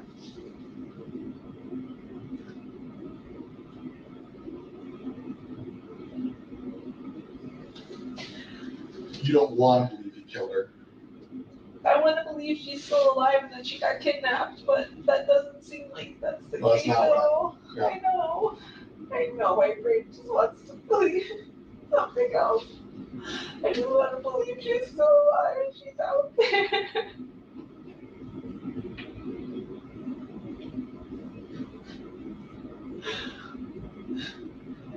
Did he tell you he fucked up? No. He acted so normal that day. He was like, I'm so impressed. We got out of the house so early. Like she made great time. We had so much time to go to McDonald's, but she didn't want to. His story was so fun. Like every detail was so believable. He's just been lying this whole time. Like What about that day in the car when you offered him a lawyer? Did you disclose anything to you there that made you feel like, oh fuck, he needs a lawyer? No. He kept acting like he didn't know what was happening. And I'm like, don't you see forensics? Don't you see they took your phone? Like, something's happening. Like, I think they're gonna pin this on you. And I'm like, in my head, I'm going, they have the wrong guy. Like, they're just honing in on the last person who saw her. But no, you guys knew more. You never said, what did you do? I've never asked him any of that. I still, even up until when we got here to the police station, I was convinced that he hadn't done anything to her at all. Because of him or because of not wanting to believe she's deceased? Because of him. Because I thought he was a good guy. So up until this morning, you still think that it's not? No. We're talking about the other day. Up until When we took him. yes. Okay. I forgot what day of the week that was. So we're still going through his phone, his drive, like I told you, all his socials. We can date back to 2020. Based on the videos, it appears that was the start of the victimization. Okay, are we going to find anything in his phone with you? No. I never done anything. We've never done anything. Has there ever been a request for the two of you to participate in sexual activity with him? No. Regardless of you saying no or yes? No, he's never asked that. Okay. If we find pictures like that, is that going to surprise you? So if I'm in his Google Drive, if I have a sex crimes detective, a computer person look at his phone, and they tell me, hey, Kevin, I found a picture engaged in sexual activity or borderline sexual activity, is that going to surprise you? Yes, because that doesn't exist. Okay.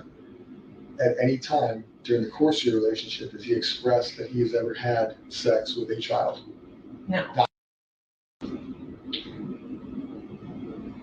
Not a child, but when he told me when he was in high school, he graduated high school like later, like older than 18. Okay. He dated somebody younger than 18. I think she was 15.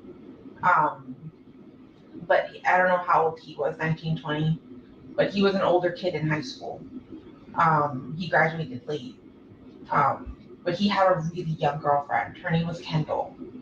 And I thought that was weird. I was like, that's a little too young. He goes, no, it's fine. We were in high school. Everything was normal. Her parents loved me. Blah, blah, blah, blah, blah. But that's the only one. Have you ever gone through his phone? Who, me? Okay. If you had knowing Stefan, knowing where he lives, knowing where he goes, how he conducts his life, give me your top 5. Because I know you haven't thought about it. If you haven't thought about it, that's another weird thing I got. Since Monday, right?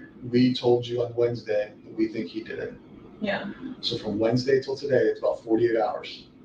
Give me your top 5 places you think are possibilities based on knowing him, based on knowing his path of travel. Where do you think? It doesn't have to be based on evidence, just in your gut. Give me your top 5 places where you think he.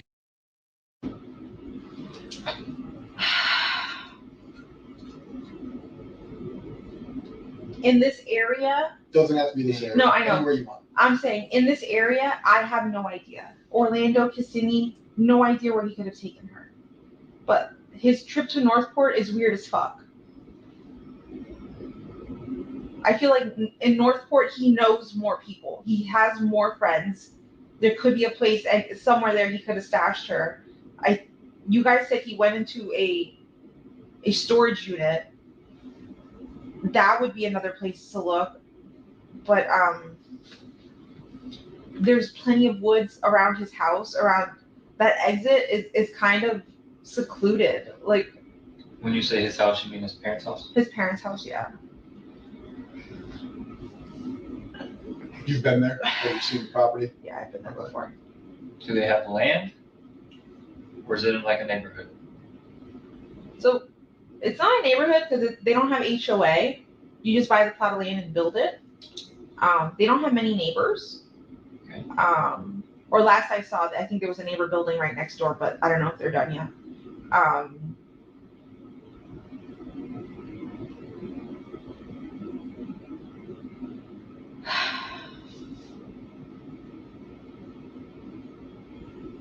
just feel like he had more. There would have been more spots in Northport for her to be dumped. Because from what you guys have told me, he went to St. Cloud, he went to 192. Could you guys tell where he turned on on any of these roads? It's just that he was on the main road.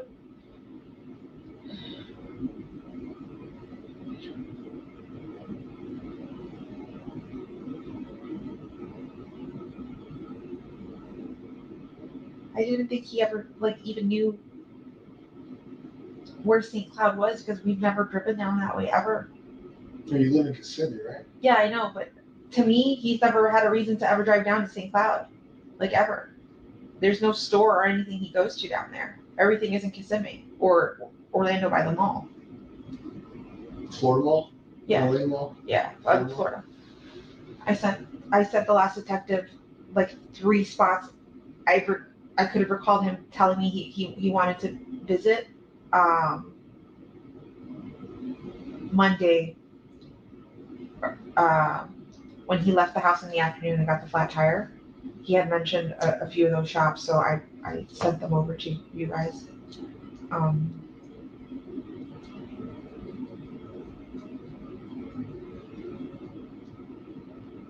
There's honestly nowhere I can think of. We've never gone to the only wooded area that we've ever gone together would be Shingle Creek Regional Park, where the Pioneer Village is. Okay. That whole trail there, we had scooters, and he had like an electric skateboard kind of thing. We would all cruise the creek, explore. We've taken a canoe up that creek before. Then the Kissimmee Trail. There's a trail that runs right behind my house starts right behind my house and goes all the way to that bridge on John Young Parkway that says Kissimmee on it. That whole trail, we've done that as well.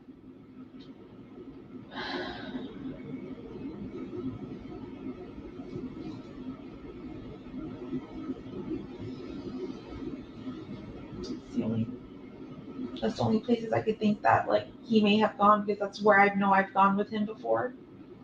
But anywhere else, I have no idea.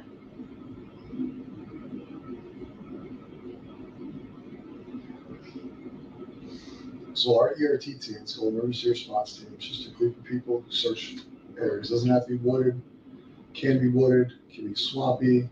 They've been out for 3 days. They're gonna be out all weekend.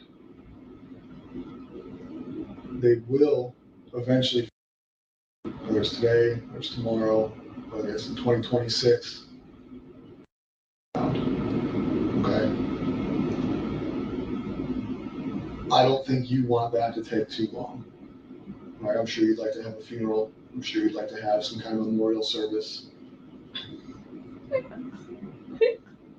The last thing you want is for us to call you in a year and say, hey, we found remains. We don't know. Okay. That may not be something you thought about till just now, but I can tell you, being someone who investigates homicide, that is something that everybody has to come think about eventually. If you can think of anything that would assist us in making that happen for you today versus 2 years from now, regardless of why you know or how you know, we need it. No, I know. If I knew anything, I would tell you right now. I promise. I want her back so bad.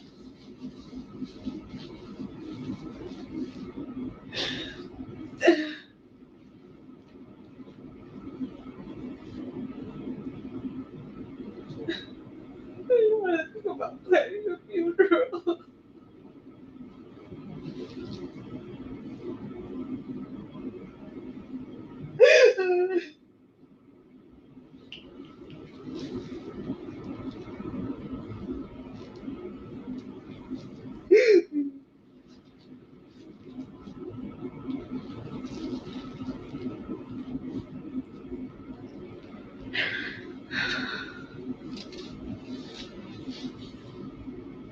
What has your communication been like with his father since this? I've limited contact over the last 2 days because I know too much and I don't want to tell them anything. You don't want to tell them what we've told you, or you don't want to tell them what you know? No, I don't want to tell them what you guys have told me. I don't want to share any. It's so difficult because I've known them for just as long as I've known Steph, and they feel like absolute shit right now. I know that they kind of got into a fight because Chris started, are you sure we know our son? Are you sure we know our son? I don't think we know him at all. The mom was defending him, but now with everything, with the evidence on the phone coming out, they know. They know he's a piece of shit. We've talked to his dad, and his dad knows as much as you know. He knows his son's a rapist. He knows his son's a murderer. He's talked to us. He's been very open with wanting to help in any way he can, whether that's technological, whether that's verbal. Yeah, he even had, I was with him when he turned in his knife to you guys. He remembered he had a knife on him and gave it to you guys. I thought that was... Have you talked to Chris about Stefan needing a lawyer? Yeah. When?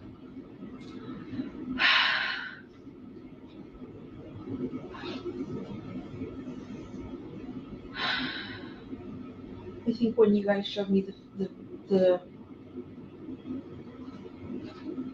photos. So we showed you photos of Stefan raping. And No. the first thought you had was to ask his father if he should get a lawyer. No. I saw a picture. I didn't see the rape. I didn't know she was getting raped until yesterday. I saw the picture of the oral sex happening. And I knew that was true, right? That's evidence. That's for real. That's fucking happening. But I kept thinking, they're going. I don't know why I can't tell you why my brain kept thinking, no, he didn't kill her. Not that he didn't kill her, but she's still missing. She's still out there. She was taken. Yes, he's done this to her, and that's not okay. But I swore I felt in my body she was still alive. She was still out there. I told Chris to get him a lawyer because I felt like you guys were chasing the wrong person. But you weren't. You're not. We showed you a picture. The picture you saw, she was giving a blowjob to a grown-ass man, and you told his dad to get him a lawyer. Missing, right? Now you.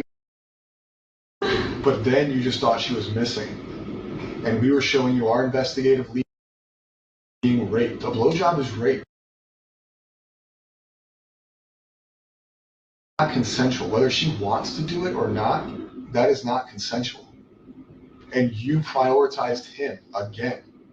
You prioritized him by offering him or telling his dad to get him a lawyer. Not what the fuck did he do? Not, hey, we need to figure out what happened. No, let's protect Stefan. I was in shock. No, that's not shock. That is your natural instinct to protect Stefan. Okay? And if that's naturally how you react, that's fine. But that goes into what I've been telling you this whole conversation is I don't believe a lot of the things you're saying, and I don't believe a lot of the things you say you weren't aware of. And that is because you've now shown me twice that your first reaction, no matter what you were told or shown, missing and we're seizing the cell phone, or we're showing you pictures of her giving him a blowjob, your first reaction is to protect Stefan. So now, ordered by Stefan, you're aware of this. You were shown pictures of this. You were shown pictures of her body in his car with a seatbelt on, right? We have played it out for you. Now you're in a stage where he's in jail. You know she's passed away, and now you can feel emotion, right? Until that point, when you were shown that she was deceased, your continued first reaction is to protect this guy. You just said, I only saw a picture of him, whatever your verbiage was, I say blowjob, of his penis in her mouth, and your first reaction was, fuck. Oh my, victimized? No. She's being abused? No. It's Stefan needs a lawyer. Who the fuck cares if we think he killed her? He's.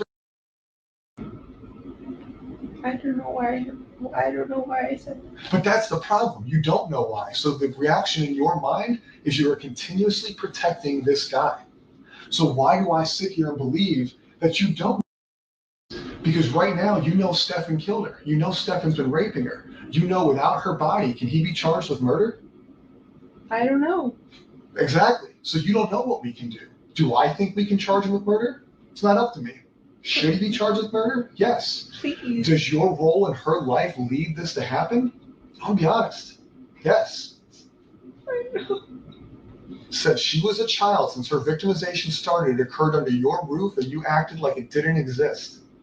And knowing the victimization, knowing how ongoing it is, knowing that you saw a picture of it, not just us telling you, not me and him saying, hey, listen, he's being, I think they had a bad relationship. They showed you a fucking picture of it. And you still protected him. So how am I supposed to not think that the thought process in your mind is until she's found, Stefan can't be charged with murder? Because we both now know that you don't want him to be charged with murder because you want him to have a lawyer. No, I don't. That Fine, was the blowjob. that was Oh, then. you can't be charged with murder. That was then. Everything that you guys have shown me since then and have showed me that he's So we had to lying show this you a whole picture time. of her dead in the car for you to finally not take his side? Enough? I- Do you not see where I'm coming from? Like, I'm not trying to be No. a dick here, No, I but it know. makes absolutely no sense that your name is Stefan. I don't know. Is it Where does your mind go? Stefan. There should have been no doubt in your mind when they showed you that picture of what he was doing to you, that you had any care in the world other than I want that motherfucker to die. Whether you believe in the death penalty or not, he protected him. So now we're talking about her disappearance and where her body is. Why do I believe that you're still not protecting him? Because you say so? Because you can't explain why you protect him. You can't explain what is inside of you that makes you protect Stefan. And you may never be able to explain it. But eventually we're going to have to figure it out because you haven't convinced me that you're still not protecting Stefan. I got all these people out here searching. I haven't seen my own kid in days because I'm looking. I truthfully believe that I can't go home and see my kid is because you're protecting. I can't. You're people sitting in the woods just waiting for me to tell them where to go, but I can't because I think you're in trouble. I don't care about him. I want him to go to jail. I want the worst thing possible to happen to him in jail. I know what happens to predators in jail. Like, I'm ready for that. Like, please. I don't give a fuck about him. I'm not protecting him. But you knew he was a predator when you got shown the picture. And then you text his dad that he needs a lawyer. You hope that he invoked, was the words I was told. What? You hope that he didn't talk to us. He needs a lawyer. No. All over a picture. You didn't care. You didn't care then. Oh, whether sex isn't important to you, that No. wasn't anything close. I knew what I saw was He was terrible. a predator right then and there. That's the day you found out he was a predator. Yeah. Yes. And after you found out he was a predator, did you not say he needed a lawyer? I did. So why today, Friday at almost 3 o'clock, 5 days into the disappearance, 2 days since you probably found out, or 1 day since you found out she was murdered, do I believe you that you're not telling me where he went, or that he didn't disclose to you where she was, or what caused this to happen is, listen, I know you know I've been doing whatever, or listen, this fucking happened. How do I believe that that didn't happen when everything you've shown me is protect Stefan? Now, once have you shown priority in this conversation, in this investigation? You're coming here looking for her. You reported her missing.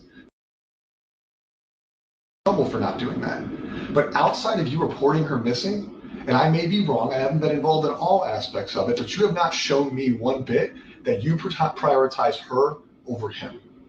And that sucks. Not because we're working our asses off for your family, not because we have people out there sweating their asses off for your family, but because I feel like all I care about is your care is to make sure Stefan doesn't get held fucking accountable. Well, I don't care anymore. Anymore. Because we're being assholes, because I'm not being nice. No. But up until Thursday, it was okay that she gave him a blowjob. No big deal. Get a lawyer. No, it wasn't. It wasn't okay. I saw that and I was in shock. And I don't know why my first reaction was to tell him to get a lawyer, but I saw that and I was in shock and I was just like, I don't know what to believe. I don't know what to believe.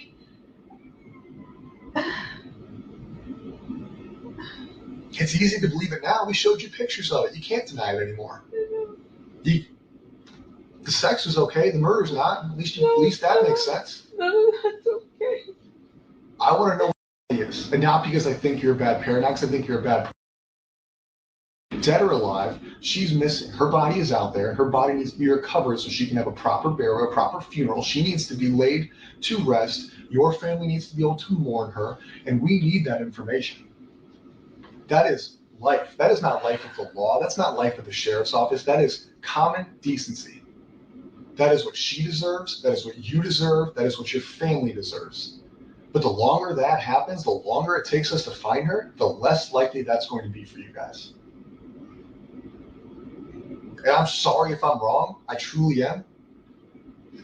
But deep down, you haven't showed me that I am. I don't know what I need to show you. Prioritize her over Stephen. Stefan, think of places he would have dumped her body. Think of places he went, things you talked about, things you discussed, whether it's this week, last week. Don't put it in your mind that he's been victimizing you, or don't put in your mind that I'm being a dick. What can I think about to find out where Stefan put her?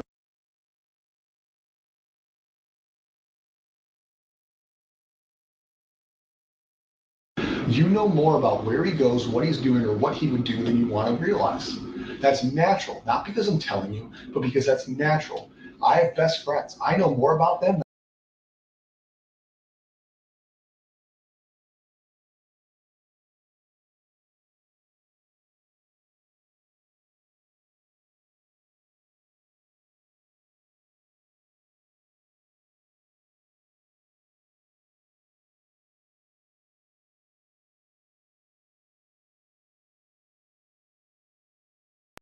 The only outdoorsy places I can think of that we've ever gone to that he would know about would be Shingle Creek or Kissimmee Trail. I don't know if he knows where Lake Toho is, but that could be another option. Because you think it's a wooded area, because it's a place you guys have talked about together. Because it's a wooded area with a lake, with gators. Like, we haven't discussed anything.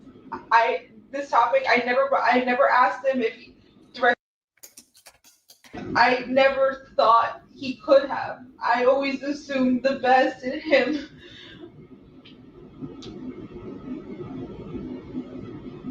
But I didn't ask him directly. I didn't even suspect that until you guys showed me that picture upstairs. We're here. I don't know. I'm just thinking of, if I name places, it's going to be wooded areas that I can think of, but he hasn't told me anything. Like, he has not told me, or we haven't discussed. So him going to 192 that day, all you know is that he went to 192. He said he wanted to visit House Card Rules. That was one of, he named 3 stores, and that's one store I can remember him listing on that list. House Card Rules? Yeah, I don't have my phone. We'll get your phone a little bit. House Card Rules. What kind of store is that? I don't know if that's like a video game or card game or board top game store. But that's on 192. Close to one, I think. Okay. I think close to 182 somewhere. And he said he wanted to go to 3 stores. Yeah.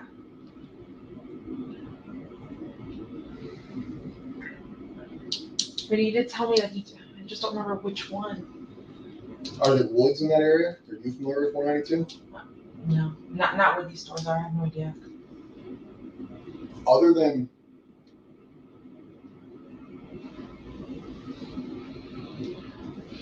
you came up with wooded areas that you know of. Yeah. You came up with wooded areas that you think he could dump a body in. Because I've been there with him, yeah.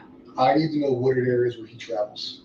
Right? You're saying we've been there, so she could be there. So that tells me she's not there. It tells me it's a waste of the search. Okay. Because when I put 90 plus people there, that's all day. Right? We got to coordinate that. We got to put them there. So we need fruitful searches. Yeah. So I need likely places that you think, and I need places you think based on the conversations with him, not because you can picture in your mind that there's trees there. Okay.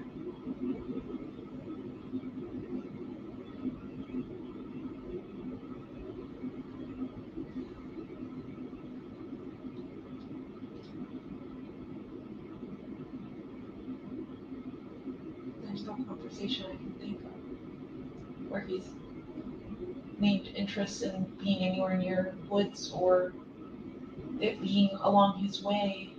You said he got a flat tire. Tell me about the flat tire you got. So he said he got a flat tire. I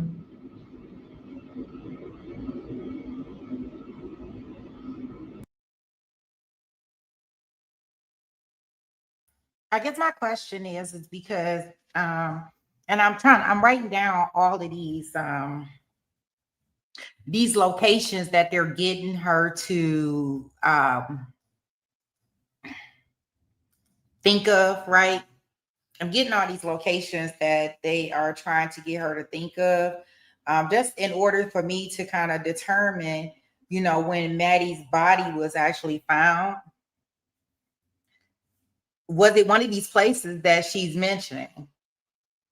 So I'm writing all of this stuff down so I can kind of like piece together, because remember in the beginning when I said, look at the date, this happened. This interview is March 1st, 2024. He was in jail on February the 28th, I believe. I have to go back to my note. I'm almost sure it was the 28th when he went to jail, right? Would it seem strange to you guys that they found her body 2 hours, like an hour and a half? So in an hour and a half, Maddie's located. So I'm curious, when he's talking about he got this flat tire,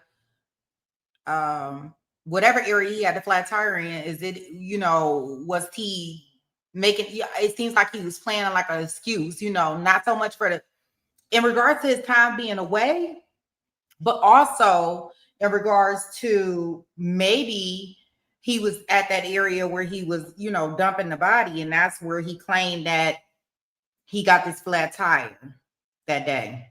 But I'm writing them down so we can try to see exactly if any of these locations that she's seeing in her video, because they pressing her real hard, and I think that it may be hard to say on the cuff, right? Because you and your spouse, y'all may talk about a lot of things.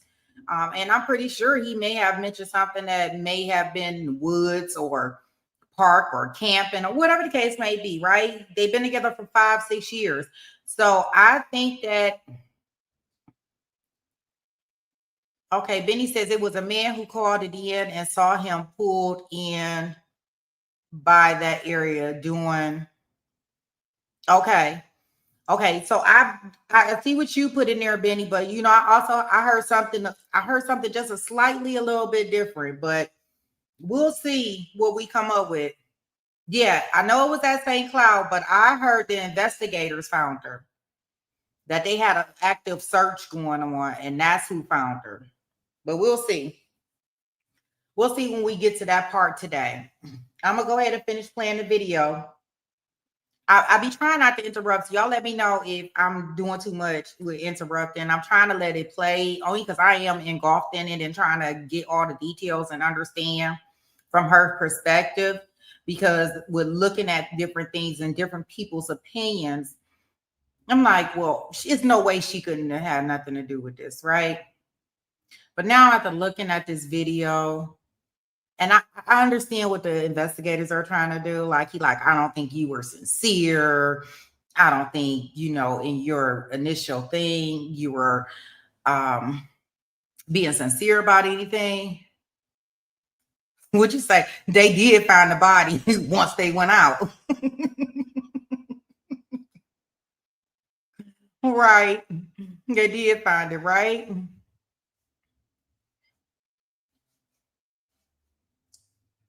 So, like even with this, let me show you this. Okay, so check this. What I have right here. I don't know if you can see it. Hopefully you can see it. I'm going to try to enlarge it a little bit. I'm trying to see if you can see it, if everybody can see it.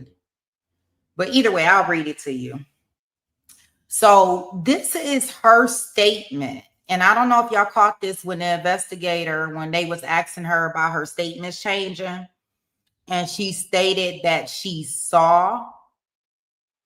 So in her statement that she gave on February the 26th, when Maddie was first, okay, awesome, great, Benny. When Maddie was first reported missing, this is her statement. She says, today around 8 a.m., I saw, Maddie or Madeline getting ready for school. I'm not sure what time they departed. Stephen Stearns, I don't keep calling him Stephen, but Stephen Stearns took her to school and dropped her off close to school on Town Loop Boulevard, between Town Center Boulevard and Hunters Park Lane, around 8:30 to 8:45. She never made it to school. I went to the school about 4 p.m. to pick her up, and she never came out. I searched the area, went to the office to look for Madeline, and could not find her. Now, this is her statement. So you see how she now admits that she never saw her get dressed. She never really saw them leave the home. She stated in this interview, in her interrogation, that she did not get up until about 9. So that's where they're getting this conflicting testimony in regards to her statement changing, right? So, and then if we go look at his old messy handwriting statement, now here's his statement. And this is his old statement, and you can even see the changes in his. This is what he say: dropped off about a block or so from school, sometime between 8:25 and 8:40. I turned around and headed back towards the town. I watched in my rearview mirror as she made her way in the direction of the school. She was busy searching through her backpack for something, but seemed to still be moving towards the school. So I carried on with my day. I stopped by a vape shop. Now we have a vape shop that was introduced. So early in the investigation, the same day that Maddie went missing, he said he stopped at a vape shop. Right? So that was his initial story, but it was closed. So I went home and I left in about an hour or so later to go check on the shop again. It was open. So I bought my vape juice and returned home. I relaxed with Jim for a while. Later went out in the afternoon for a few more errands and returned home around 2:30. Now, in her statement that she's providing to the detective, she's basically saying she's like not in agreement with his story, first of all, because remember at 4:00, he was not there to go with her to pick up Maddie. And she had told him, oh, okay, that's okay, no problem. And she went to go pick up Maddie herself. Then, initially in his statement, he's talking about he went to a vape shop. Then it turned to he went straight home. Then he was in a restaurant parking lot, right? So he got all types of variations to his story. So y'all following along? And this document is over 118 pages, full of good juicy stuff that we're gonna get into as we go along. So we gonna get all into it, and it will be into it probably. That's why I said it's gonna probably take us a couple strings, but that's gonna lead us right into the trial, and everything will be fresh with us. And then we'll be able to see what evidence is gonna be able to get in and what evidence don't, because we'll know probably more than the jurors will know, right? All the things that they're gonna show for this SA case. And then we'll also know more of the things that they're going to show for the murder, right? The murder trial that we got coming up. Okay. Well, I'm going to take this down and I'm going to go back to her interview. Let's see. I'm really interested to find out some of these additional places that she's talking about that he could have hid her in the woods. Yeah, he can't keep his story straight. When you are lying, that's right, Benny. When you lying, it's hard to keep it straight. The truth, you can't never deter from, right? Yeah. So so his story changing all over the place. At one point in time, the detective you was trying to protect him, and still right now sitting in his chair, he feels like she's trying to protect him. So she need to convince them otherwise, you know, and he like, you're not going home until we find your daughter.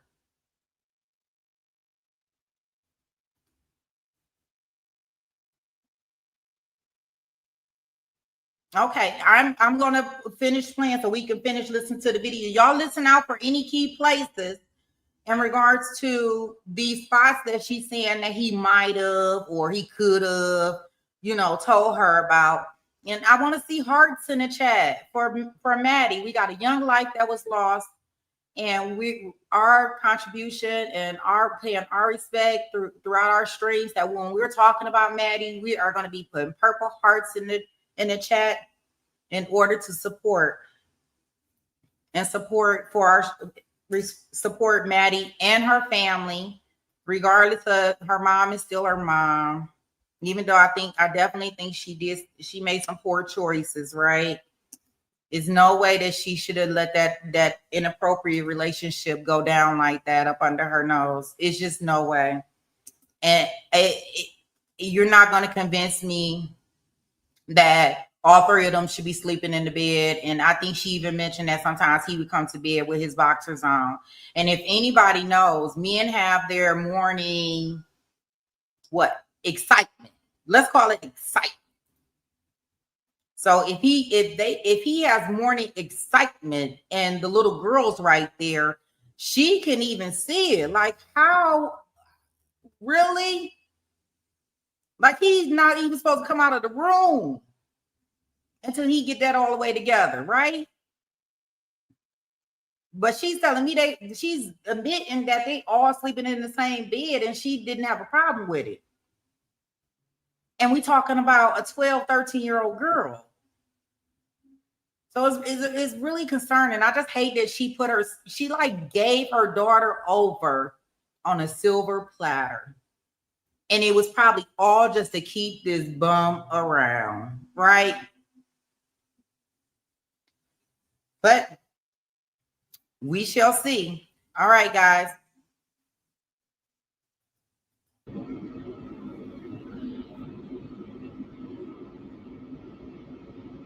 I'm not sure when he got a flat tire, but he said he got a flat tire and then came directly home, and he got home around 2:40. So flat tire, he said he was driving down 192 and it just popped and shredded and fell apart.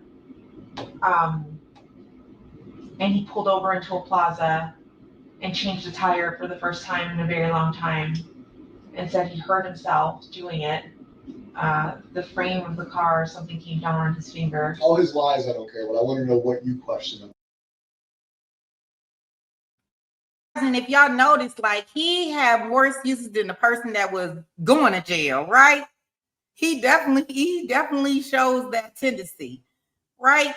He got a flat tire. That's what's taking so long. The thing on the tire hit his hand. That's why he got cuts and stuff on his hand. But I'm pretty sure those are defensive wounds, right? He got more excuses than anybody that I know. And he's like, set it up. Hey, I'm trying to update my phone, but I made a mistake and I factory reset it. Thinking that he was going to get rid of all those Google photos, all that documentation of him and his inappropriate relationship that he was having with this woman's daughter. And I'm trying to figure out, like, you don't never see his phone. Like, you don't never go in his phone. I know. But y'all know how we can be in relationships, right? She wasn't looking through his phone at any point in time, like, and happened to stumble across anything. Like, nothing. Like, I'm pretty sure, like, he's 37, right? So I'm assuming that he may be still a little active. Like, was there activity? I know, right? 34,000 photos on it. I'm telling you, like, I don't know how he, like, where's they doing this at? Where they got the time? Because she wasn't working. She wasn't working. He wasn't working. It seems like Maddie was going to school. So I guess they were doing all of this while she was asleep. Is that what's going on? But how does that work when you saying all three of y'all slept together? It just what they say, the math ain't mathing, it ain't adding up. It something ain't going right. 1 + 1 ain't equal 2. So y'all all sleeping together, or you were not sleeping with them and they were sleeping together. Yeah, my go. There you go, right? Yeah, so let's listen to her try to, because this detective, Kevin, Mr. Kevin over here in the corner, right here, y'all. My man right here, he ain't playing with her. He got his leg crossed. He right here in this corner. I don't know if y'all can see my little pointer, but he right there by the lamp. He ain't buying this crap. And he like, you're not even going home. You was not sincere in any of those interviews or anything. And your story was changing. And I think the initial frantic from her, and I give her a pass because she may not want to look like a bad mom, right? And say that she didn't see her daughter or didn't have any conversation with her daughter before her daughter left. So let's give her the benefit of the doubt of that part. But let's see. About why was he there? What was he doing? There's no way you're the most trusting woman in the world. You just don't ask clarifying questions. I know no relationship I've ever been in is that trusting. He just tells you he's gone at 3 a.m, getting a fucking Wawa, and you're like, I don't have a bet.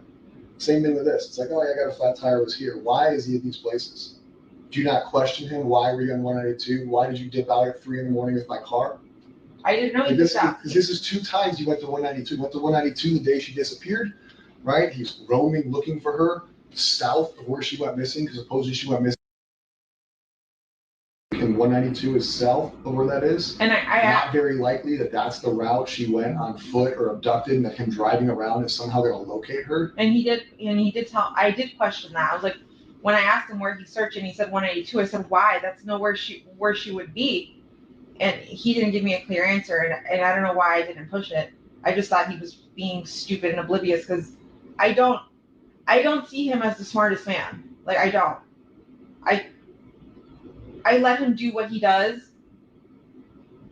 but I don't trust a lot of his. Is the word judgment? I'm not sure, but I just don't trust that he makes the smartest decisions sometimes. Like, he likes to act like the smartest man in the room, but I don't think he is. Do what he does. Meaning? I'm sorry? You said, I let him do what he does. Yeah. What's that mean? If he wants to just get up and go to the store, I'll ask where you're going, but I won't stop him. Just let him go on his way. I'll let him do what he wants to do. What do you think happened?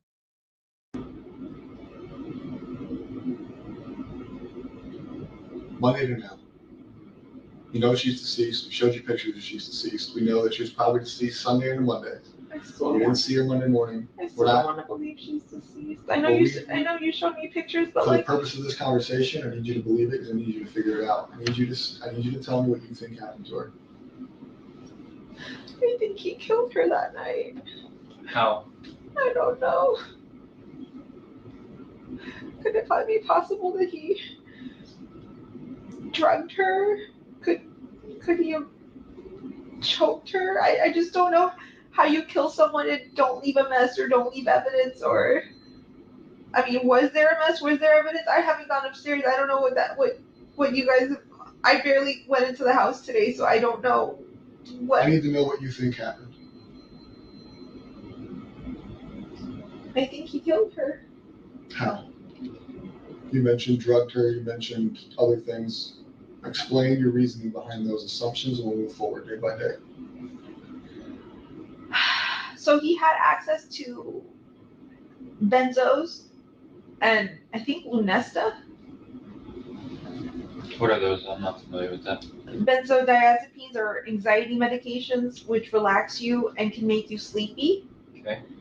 And Lunesta, I think, is a sleeping medication, like for insomnia. So I don't know if it's possible he gave her something and she was drugged. In those photos that you showed me where you're saying she's dead, maybe she was drugged. But if she is dead, and it was done upstairs, I could just only imagine that he choked her. I don't know how else you would kill someone and not leave a mess. How do you think he got her out? I have no idea, because roommates come in and out of the house at any given point in the morning and we don't know their schedules. They can come in at any time. You guys showed me a picture, I think, of him or her in the car at 7:30 in the morning. My roommate left the house. She's the one who leaves the earliest. She left at 7:45. So like, what if he had waited a little longer? She would have caught him with carrying a body out of the house. How did he do that without being caught or seen?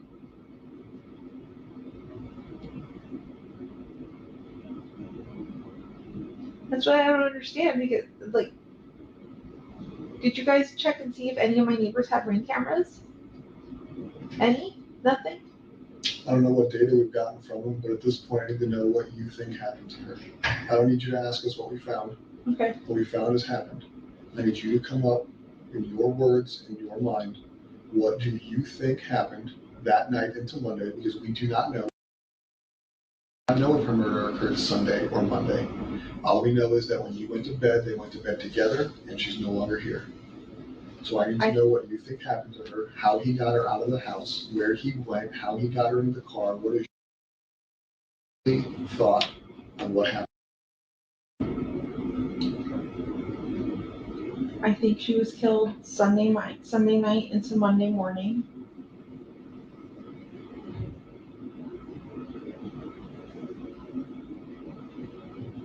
I'm thinking he carried her out of the house. I don't know how he didn't get caught by any of my roommates or no one heard.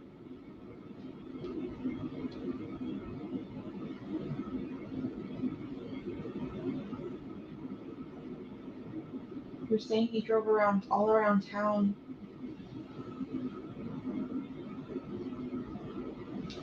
I'm not sure where he could have gone.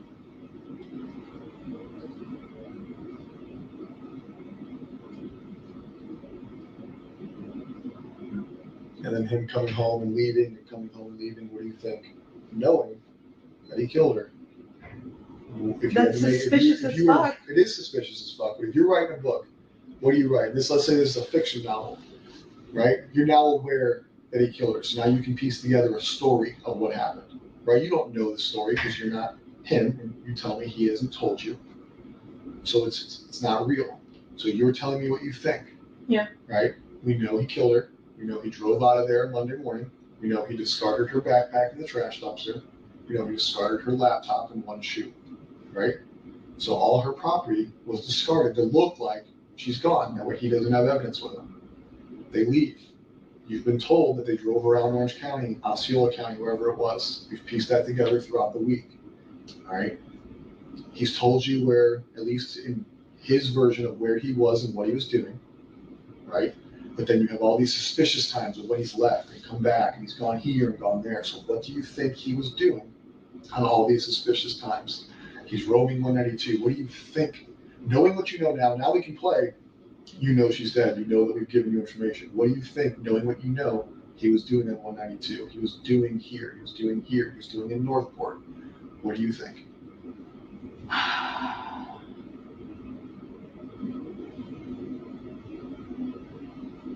So him leaving early in the morning and driving around aimlessly somewhere.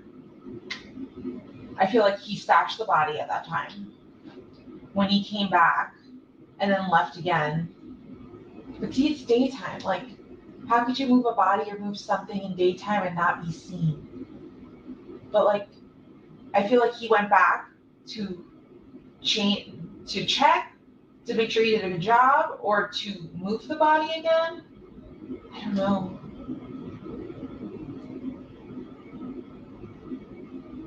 But him leaving the house multiple times without his cell phone is sketchy as fuck. It's so suspicious. Which is an intentional act. It's not accidental, so that can play into what you think happened. Yeah. Do you think phone being on the dresser? It was intentional. Her cell records and her cell data from her cell phone show it is not common for her to leave her phone at home. It is common for her to go to school with her. teenager leaves their phone at home. That's what they're attached to it. She's left her phone home Her multiple times. cell data shows that normally it goes with her, so that's intentional. It's intentional because he left his too, Yeah. right? Whether it's an accident last Friday, this Monday was not an accident. Yeah. So you think that he dumped her when he was driving around? You think that when he left, he went to check her body? Possibly. Okay, Why would you go back out to 182 without your cell phone? Like, I don't disagree. So he goes out to 192. We think he may have checked where he dropped her or dumped her. He comes home. He tells you they're just roaming around aimlessly, right? Yeah. So that's twice on 192 in one day because he went to look at the house of cards bullshit or whatever it is. Yeah. And then he went to do the roaming to look for her on this random highway that he never goes to. okay. Okay. We go into the next day and the next day. Think of the suspicious things he's done. Tell me what you think he's doing.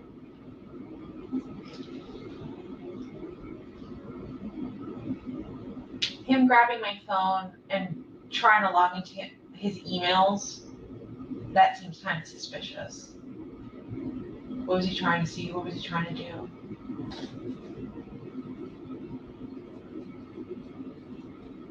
The thing is when he had my cell phone, now that I think back to it, he had something wrapped around it, so the phone was under a blanket, and he was like this. I tried looking at the screen at one point, and I could see an email. But And that was the cell phone we took from you today, or you gave us today. Yeah.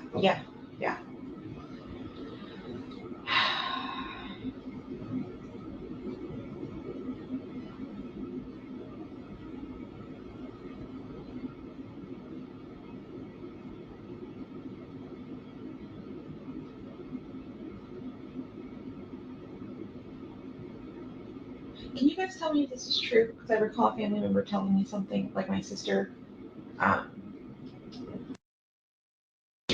Was the last thing searched on it Amber Alert?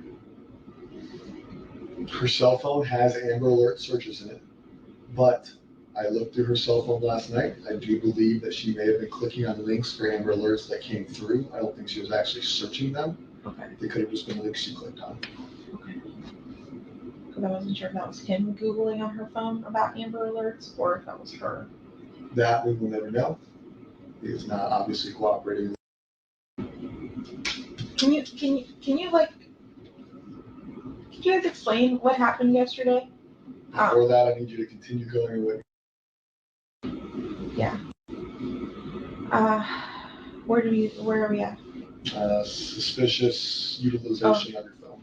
Of the phone, him disappearing multiple times, him disappearing to Northport.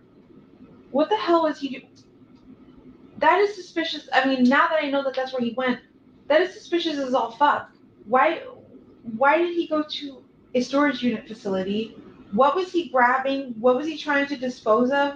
Or what was he trying to hide in the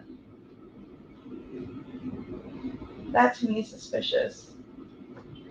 Do you put more weight on that than 192? 192, no, because 192 would be something happened in Northport. There'd be no reason he would Do take. you understand what I was asking with that phrase? Putting weight on it? Like, do you feel like it's more suspicious what he was doing in Northport versus 192?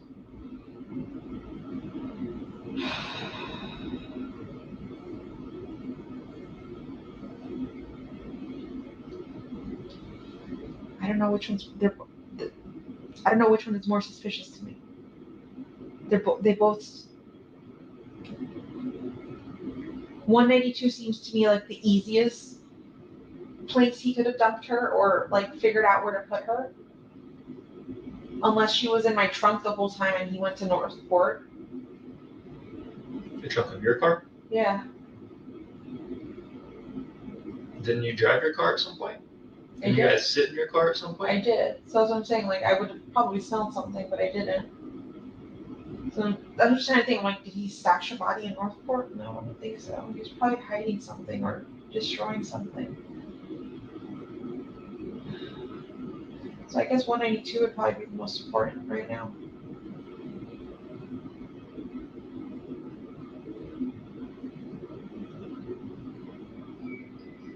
For being in your trunk is oddly specific.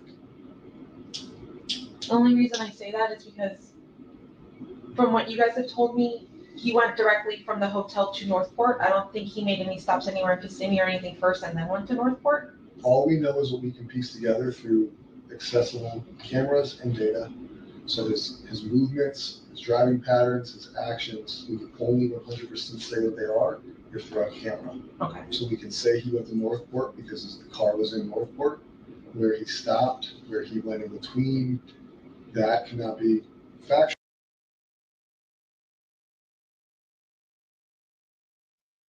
Hey guys. So, I'm doing my research back here because I want to figure out like what she was saying. Check it. Let me show y'all. I'm gonna show y'all this screen.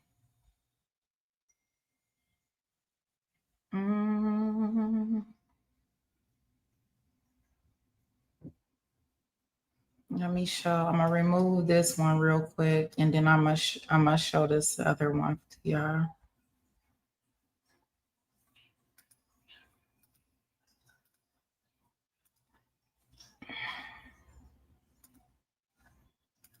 So y'all notice that she keep mentioning this Route 192, although she's saying both of them are suspicious.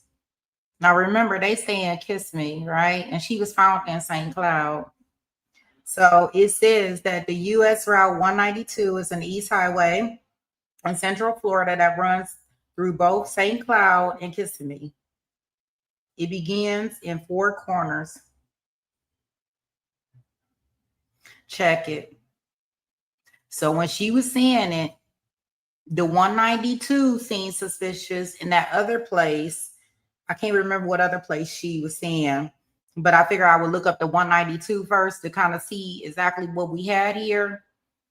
She called it out, right? Because remember, the daughter's body, Maddie, is found this same day, and we less than an hour away from when her body is discovered from this interview. So she would have come, Benny said, so she would have had to come prepared and given this info all about his whereabouts before this interview, or even at the offset of the interview.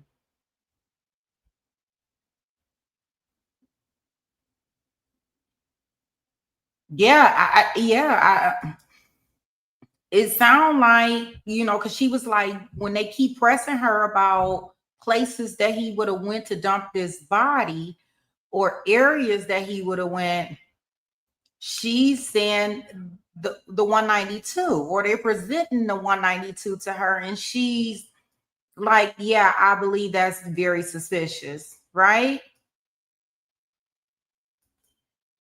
Wow. And I was like, let me go ahead and Google this to kind of see what is this 192 about? Does it connect both of these? And sure enough, it does.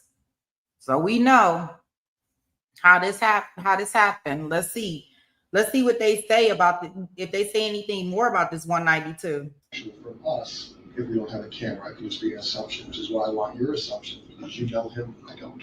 Yeah.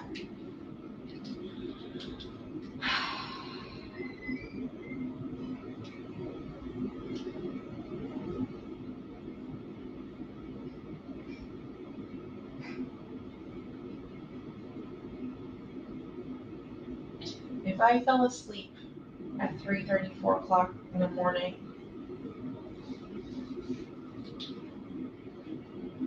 at the hotel, what was that, Monday night? Tuesday night? One of them.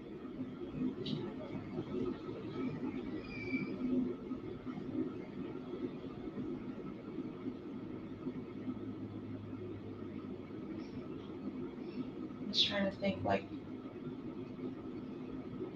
could he have had time to stop somewhere, wherever he stashed her, and then took her to Northport?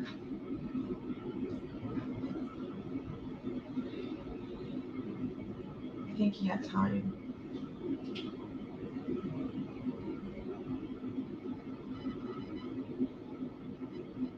Has he cleaned your car since it came back from Northport? Was he brought it to a car wash? Has he detailed it, paid somebody to come out? No. Because you, through your, we call it a fiction novel, you pieced together what you think happened based on a suspicious activity, and you ended with, you think he put her in your trunk and brought her to Northport. Yeah. I know I asked you to make assumptions, but now I want to know why. Why is that how we finished this? What is in your mind leading you to believe that is the ending of the story? Because 192 seems like a really busy strip, and I can't think of anywhere immediately, like, other than going deep into St. Cloud, like passing St. Cloud, like going into Holapa or Harmony, that I could see some stashing the body somewhere around there. But Northport has so many wooded areas, and I feel like I don't know, you would be familiar with both areas. I just don't know him to ever drive down 182 super far down, like into St. Cloud. But I've known him to drive around all around Northport.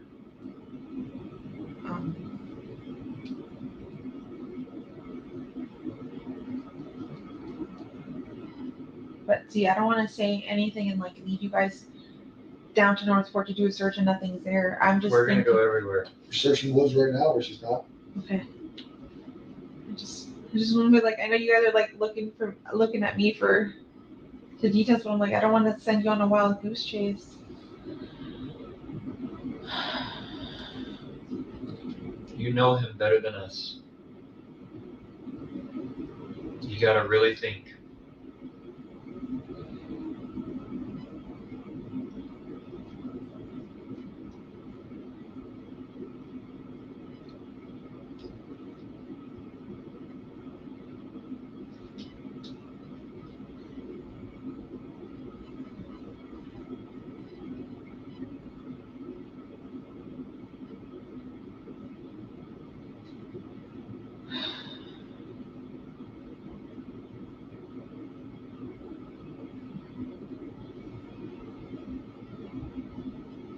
There's something I can think of. Where do you take her?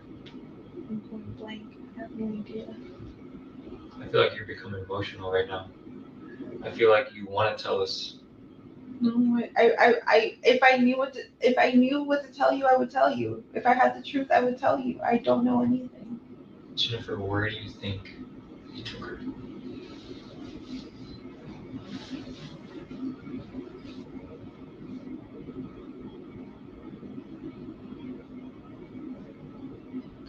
If I were him and I had to stash a body,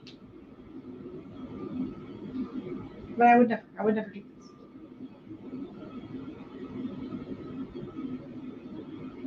My mind would say to go to Lake Toho.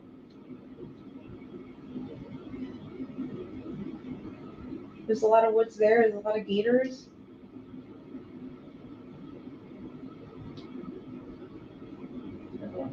I don't want to think of it though.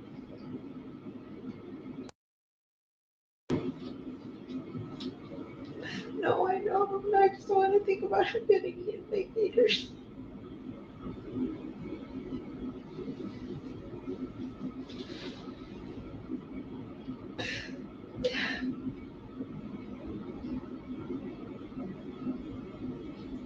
I don't know where she'd be next.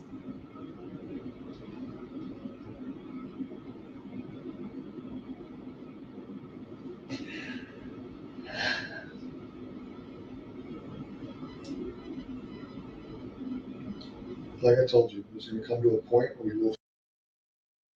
Right? Volusia County Sheriff's Office just found somebody the other day that's been missing for a long time. People get found. Sometimes it's quick, sometimes it's not quick. I'm hoping this situation is today, tomorrow, Sunday, but we will find her. What you need to think about is when you find her, is there an opportunity or a chance that we are going to prove that you did not assist us to your full capability in this investigation? And if that is true, you need to think about the consequences of that. Consequences of hindering a murder investigation or a capital sexual battery investigation could be punishable up to probably the same charges, the same time in jail. I know you know that I don't believe what you're saying, and I know you know that I think you prioritize Stephanie. But you prioritize jail. You see what I'm saying? Like, if we come back and prove that you sat in this room and misled us, that No, you didn't lead us in the right direction, or that you assisted, or you acknowledged, or you knew, you're gonna be warning from jail. if I knew anything, I swear I would tell you. He has mentioned, we haven't discussed this. I had no suspicion of anything. He did not tell me any more details of where he went that day other than those traps that I had mentioned.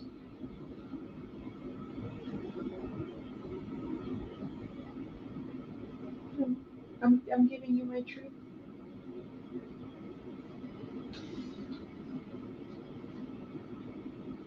On any of the days that he came home after these suspicious outings, 192 trips, Northport trips, and everything else, did he change clothes? Did he come home and appear disheveled, sweaty, dirty?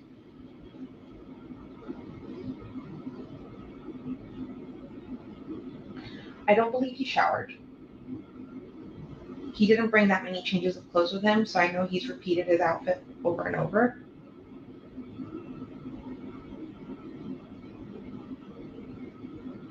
It's possible he could have come home all sweaty and disheveled after the supposed changing the tire thing, but I wasn't home to see that. But other than that, I didn't see him come home dirty or sweaty or anything like that.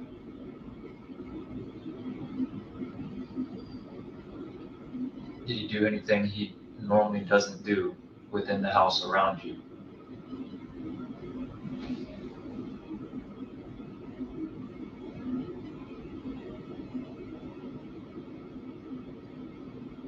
No. No.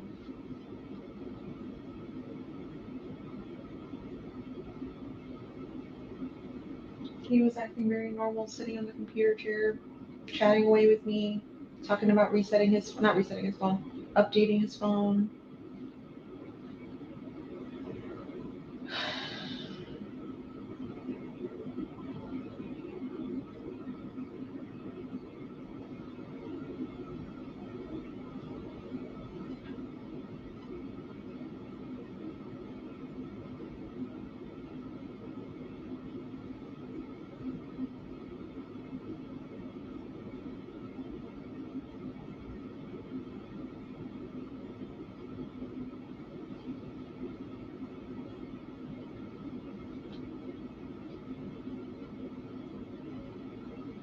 Did he carry tools in his car to change the tire, typically? I think he said there was a tire iron in the car and the jack. Did he bring it inside? Did he leave it in the car? After? I think he left everything was in the car.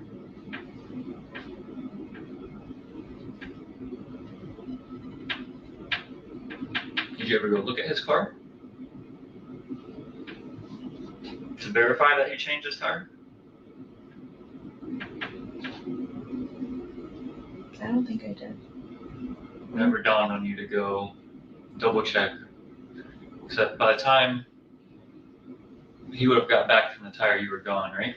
Yeah. What you told us? Yeah. And then she was reported missing. Yeah. During that time. Yeah. It never dawned on you to be like, damn, did he really change his tire? Let me double check. No. We got home really late that evening and I didn't even think of doing that. This is part of our problem. You did so many things and you never questioned it. I didn't suspect him. How can we believe some of the stuff that you're telling us or believe that you don't know?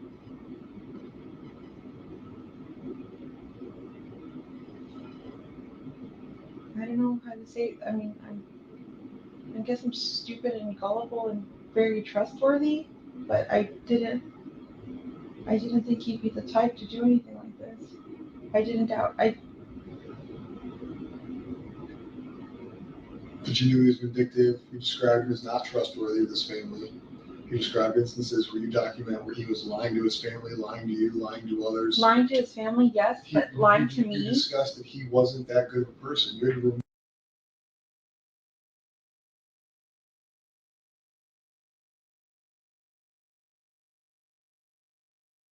it was with this family, you're not describing him in a positive light at all. So this trust, this caring, all this stuff makes no sense because regardless of the victimization, describe him as a good person. He's stealing from his parents, right? But he never stole from me. You guys have no money, but all he's doing is ordering things, right? He's buying himself things. He's not. You described him as a selfish thief. You even called it a robbery, that he robbed his parents. So you're trusting this dude who you're describing as untrustworthy. But I thought he was. What happened to her? Where did you ask that? I can't fathom that. I can't wrap my head around that.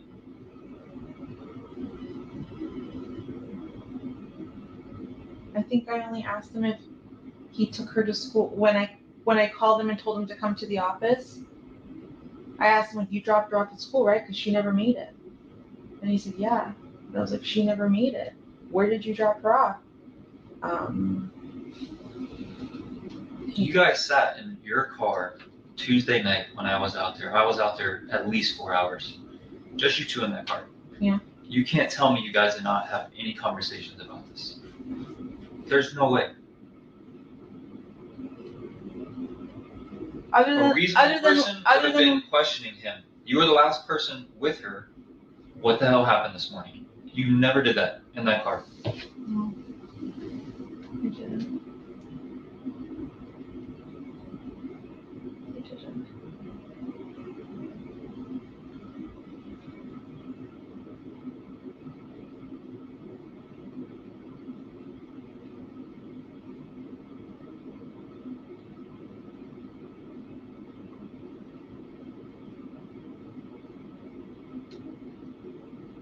I remember being on my phone.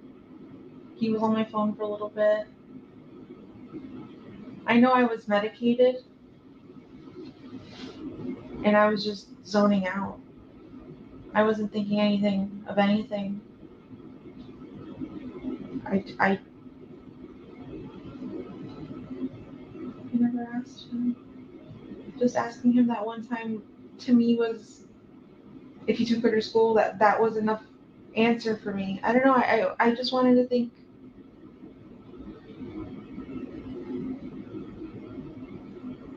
Not think the worst, I guess. I don't know. But I just didn't think he did anything.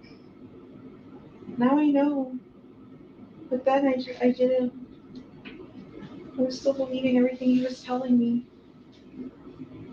Juvenile robbery suspects utilize the excuse of, I was high on bars, I took Xanax, I was blacked out. Right? Every juvenile robbery suspect you interview, I was, in your words, medicated, in their words, high, incapacitated, drunk. It's an excuse to avoid admitting what happened. When you say you're medicated, I can't think of an amount of medication that will numb you so bad to numb the fact that the investigation is occurring right in front of your face, but you're missing. So being medicated is just an excuse to avoid answering why you didn't discuss with him what happened.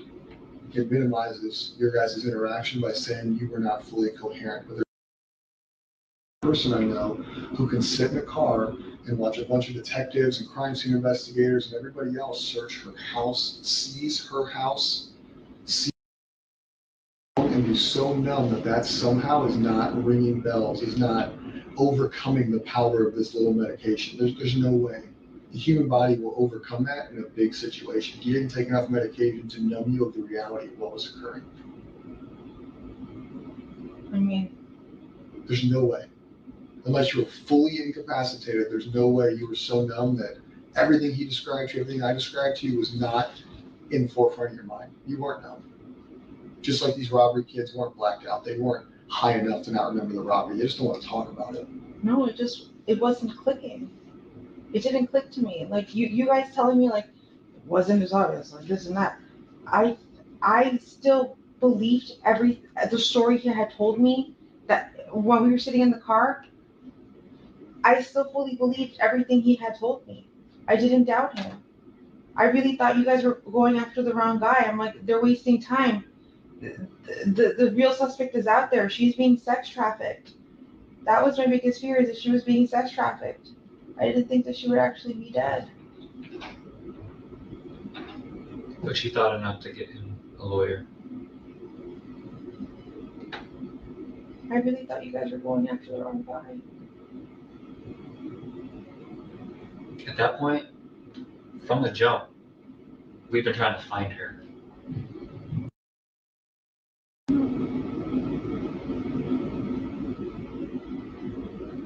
That has been and will be our biggest priority.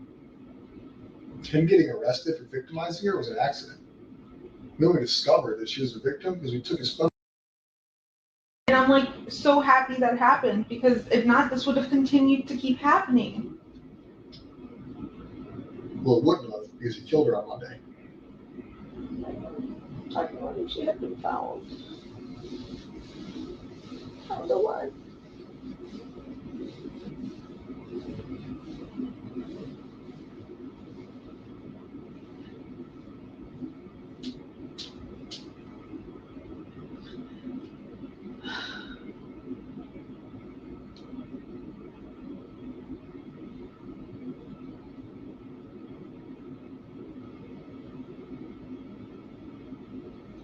There's no, I've asked this before, but there's no like map you guys can show me of like with a highlighted route of where it could have taken, to see if I could recognize anything or suspect anything. I can pull up a map on my phone of the areas you described and we can go through it. Sure. You said House of Cards? No. House House game rules. House of Cards. It's on Vine Street in Kissimmee.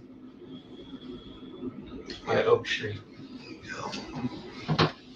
Matt, House Game Rules, feel free to drag the map around as you please.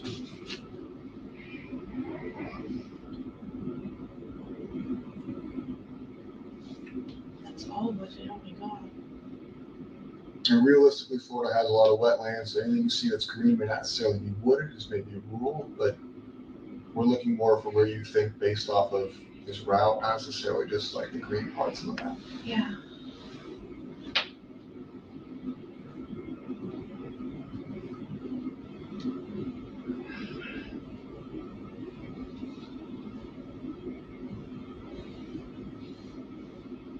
In the back of House game rules, I have access to the lake.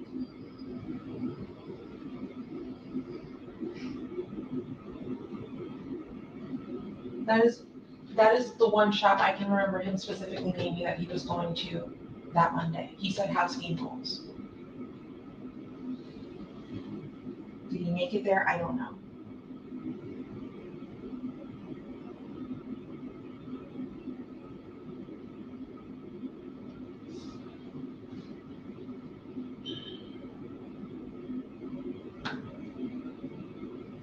See, if we ever went down 192 together, it would typically be in this direction towards 535, towards Disney. That's why I find it really strange that you guys say St. Cloud, because I've never gone into St. Cloud with him before. So you told me you have a friend in St. Cloud. I do. I don't know if he knows, but explain to him where she lives, who she is. Explain that relationship to him, because I don't think he's aware of it. No. Oh, okay. So one of my really good friends lives off of Old Canoe Creek Road, off Nolte. Okay. I don't know what neighborhood though. She's one of my really good friends. She's somebody I know that lives in St. Cloud. She's one of like two people I know that live in St. Cloud. She's hung out with us, as in me and Stefan before. She's come over to hang out with me, and Stefan would be hanging out there too, so we would all kind of hang out together. But yeah, she's just a friend. And you're 100% sure he's never been to her house? Yes. do they have their own friendship? Or is it just, that's your friend and the only time he ever talks to her or hangs out with her is with you? Exactly. Just my friend. He would talk when she was around.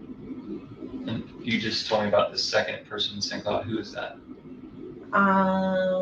Somebody I haven't seen in a long time. Her name is Courtney Brackman. She lives, can you pull up the map? But he's never been over to her house either.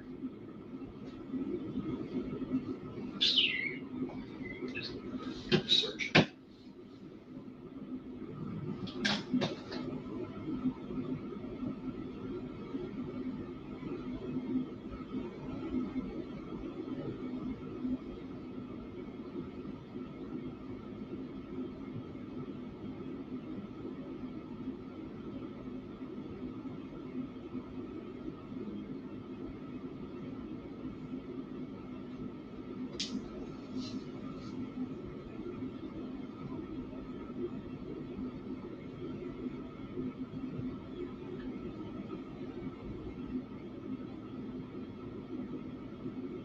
Do you live somewhere in this area over here? Around here? Lake Lizzie to me is familiar. I would go hiking there often. Well, There's a preserve there. yeah, a few years ago, we would go hiking all the time with my friend Courtney, the one who lives right by there. With Stefan? No, Stefan would never come. Now, would you tell him you're going to Lake Lizzie Preserve? I've mentioned it before, yeah, when we phone. Okay.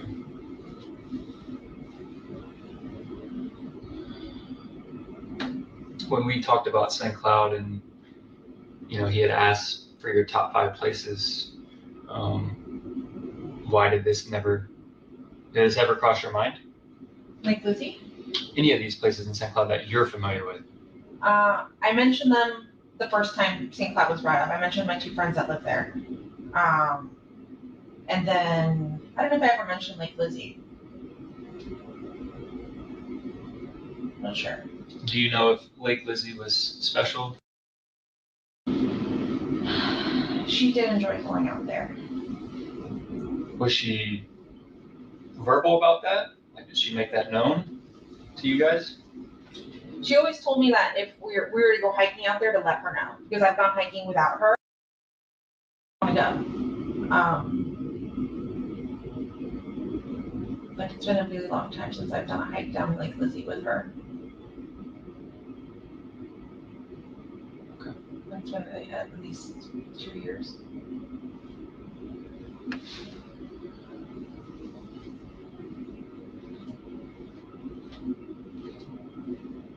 Yeah, those are the only places in St. Cloud that I would know, that I could think of, that he might be aware of, but Just make sure your gut tells us no. Lake Lizzie, probably not. Like, does he even remember what the name of Lake Lizzie is? Probably not.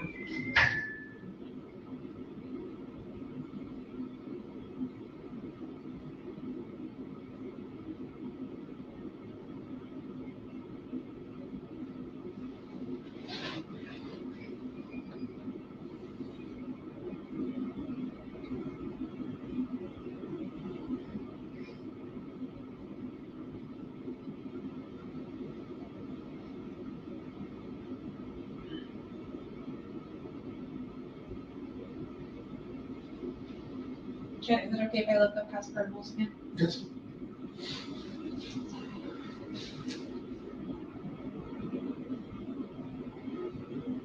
Or house rules too?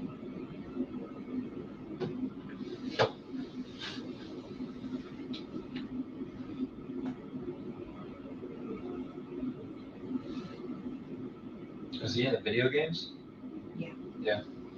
World of Warcraft, into tabletop games like Dungeons and Dragons and Warhammer 40K, card games like Lorcana, which is a Disney card game.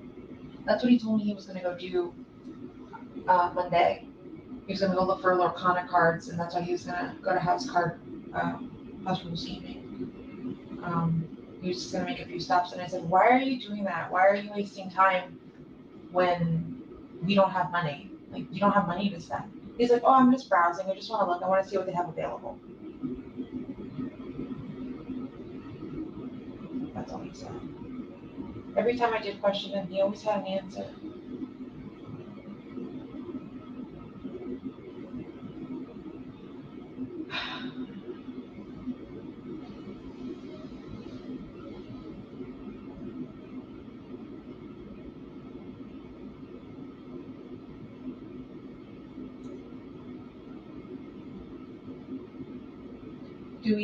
Do you guys know, like, up until when on 182 you guys found him, see him?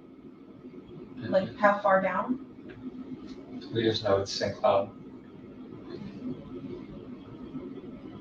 So I keep thinking, like, house game rules on 182. Okay, it's got some secluded stuff in the background, or in the back of it. But it's still 182. It's still really busy.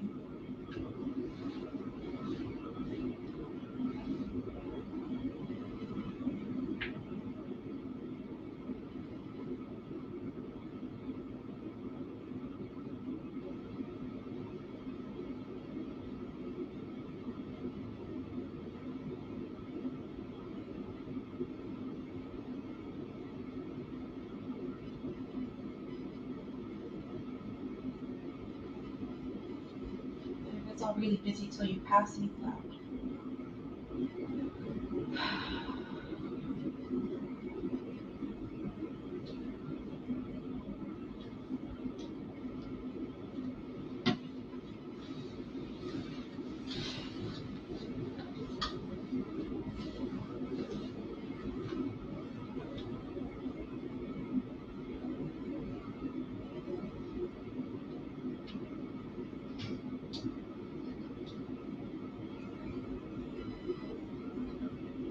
I can't think of anything. I need to ask him.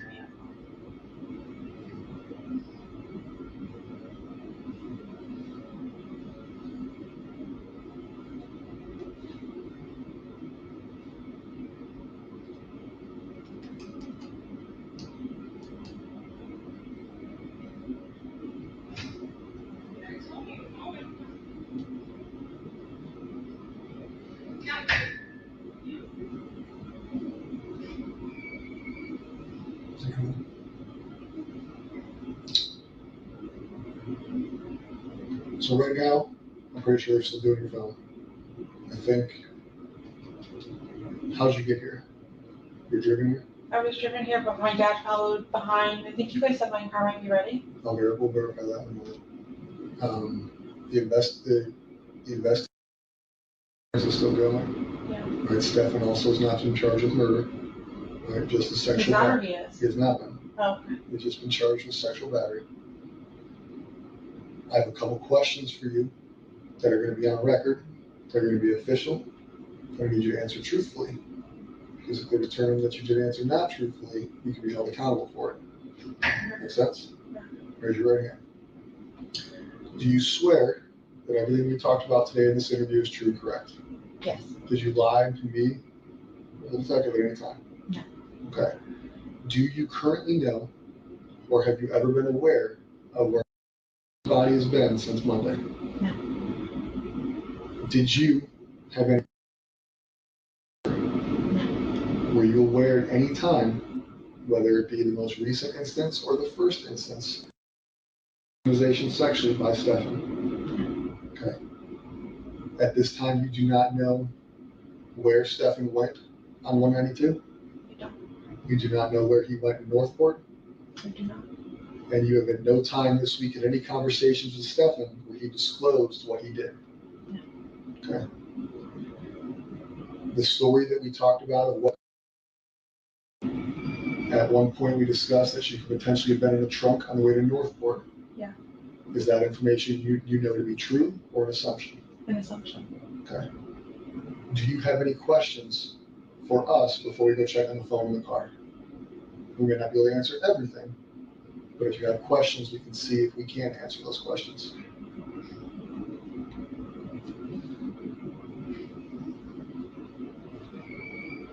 It's not your only opportunity. Your only opportunity phase was you saying you swear. Yeah. You lastly, you'll have opportunity, you obviously have numerous detectives' phone numbers, you have numerous agencies' phone numbers, things like that. So realistically, there will be other options for you to ask questions. I don't think I have questions right now. Okay. I don't want you to think I was purposely an asshole to you. No, I know. All You're right. doing your job. Like I told you, like the sheriffs have probably reached out. You've been in communication with numerous people here. Those are my opinions and my opinions only. They don't reflect Sheriff Mina, the chief of PD, Kyle, any other detectives who talked to you. All right. I personally don't know. All right. We will be here all weekend. We will be here all night. My only hope is that you truthfully did not lie to us. You truthfully don't know where she was, and that you truthfully did not know what was happening to her.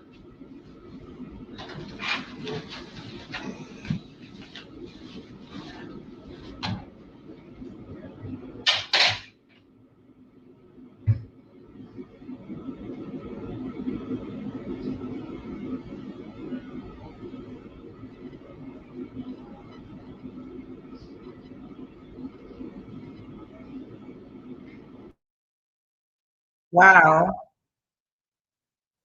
I'm surprised they just swearing her in right there. Like, I didn't see her get read her rights or anything when the interview started, but who knows? Let's see if they come back in the room. I tell you, that has to be very stressful. Okay, so they do come back in the room. So let's see what they say.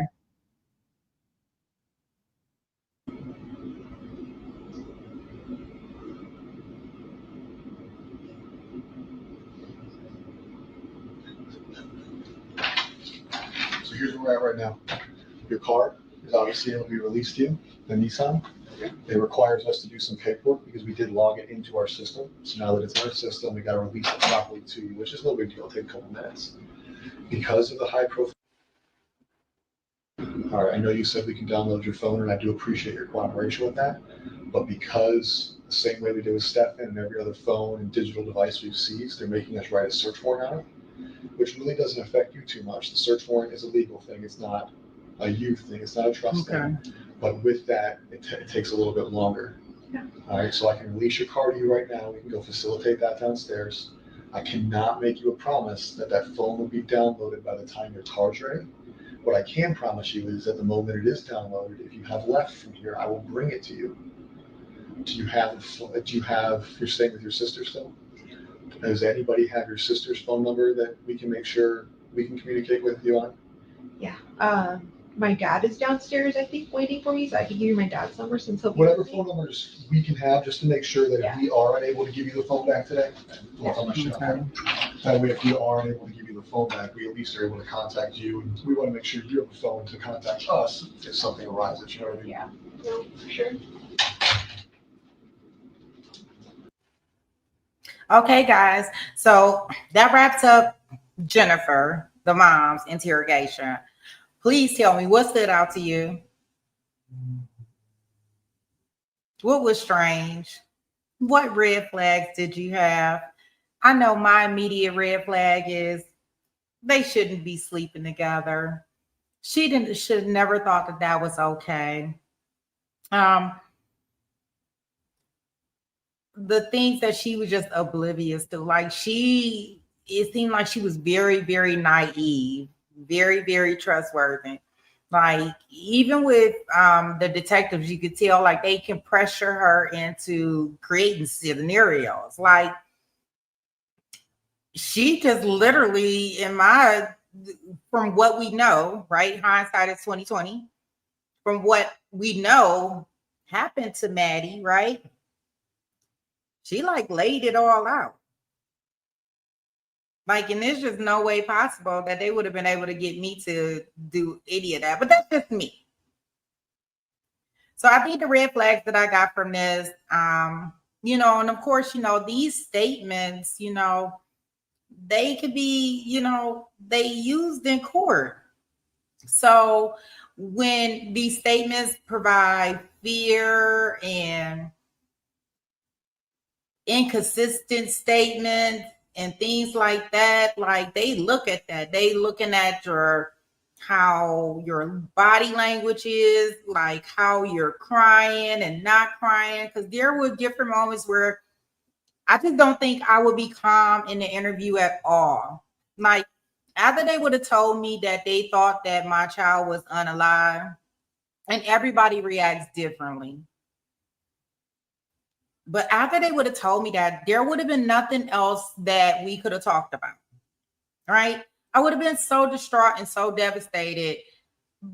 First of all, knowing that right up under my nose that my boyfriend of 5 years has been sleeping with my daughter. But in the same token, like she gave him her daughter on a silver platter, like, here you go. Here you go. Here you go. This is yours. Right? Y'all can sleep together in the same bedroom. Y'all can do things in the same bedroom. Matter of fact, all of us can sleep together. Like, that is so concerning to me. Like, she was grooming her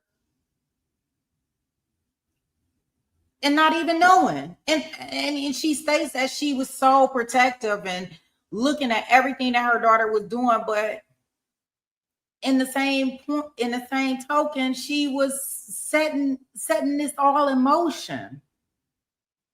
Right? And I'm not saying that Stephen or Steven or whatever y'all want to call him. I'm not saying that this is all, of course, if he's convicted, because remember, it's allegedly until he's convicted of these crimes, because right now he's presumed innocent until proven guilty. But, like, he owes a responsibility, just as a man. But, I don't know if he has any prior SA incidents. We'll dive into more of that stuff later in our next segment that we'll do, our next stream. But yeah, it's interesting to know. In the end, the real shocking thing is how she kept talking about this 192 in St. Cloud, right? And we'll see very shortly that, like, she pinpointed all this stuff out. Like, everything that she's saying with these hypothetical situations, it wasn't really so hypothetical, right? So the detectives are definitely pushing her. Now we see that the interview ends at 15:36, which is 3:36 in Florida's time, right? So what we're going to do now is I am going to, unfortunately, this part will be the last portion that we'll cover today. This next clip is difficult, right? But it's going to be part of Maddie's story. So on March 1st, around 4:30. So remember, this interview ends at 3:36 and 38 seconds from what we know. This is when the detectives leave out the room, take a couple minutes. And on the same day, less than an hour, the Osceola County deputies discovered Maddie's body. It was off of Hickory Tree Road in St. Cloud. So they found her partially covered near some bamboo trees. She had on a green sweatshirt and some blue jeans, which were visible through the brush. Now that's when the case began to take a turn, and this missing persons case officially became a homicide. So I'm going to show you the news clip in regards to that portion. That way we can kind of see the area of where her body was actually done, where he put her. I tell you, he was doing too much that day.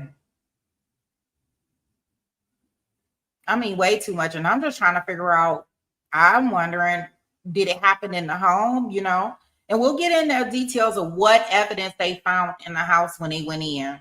What forensic stuff do they have to confirm? So we'll get into all the nitty-gritty details next week, and that's going to get us prepared for our trial that's going to start on the 22nd of July. Okay, let's see here.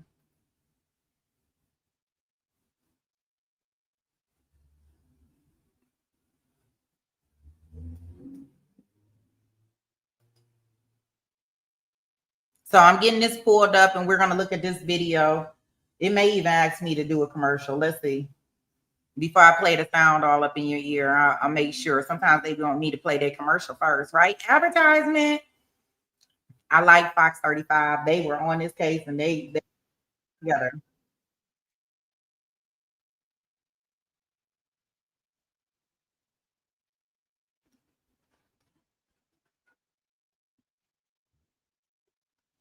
Okay, so here's the live news report when it happened. Truly heartbreaking. We are learning that Madeline Soto's body was found right near where I am standing on Hickory Tree Road. And they found her body around 4:30 this afternoon, according to the sheriff's office, in a very wooded area. And a source tells Fox 35 that it takes a couple of miles to get to where her body was found by foot. I want to just show you what it looks like over here right now. You can see we're blocked off at this intersection.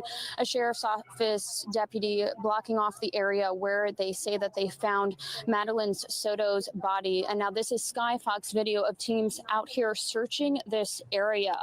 And this, of course, comes after the Orange County Sheriff John Mina said that he was confident that Maddie was dead and that they were working to find her body.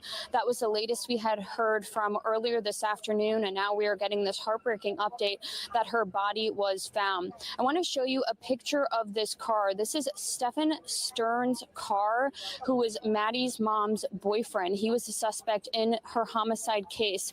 He was last seen driving a silver Lincoln and in this area of Old Hickory Tree Road and Nolte Road. And now, of course, we are learning that her body was found in a wooded area. We are, of course, are going to try to find out any more information about this case, and we will bring it to you.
Live. For now, reporting live, Stephanie Buffmonte, Fox 35 News. Meet PDF Filler, a powerful PDF editor for individuals and teams. Millions of users worldwide. I was muted the whole time. You didn't hear me give my explanation in regards to this video of this car?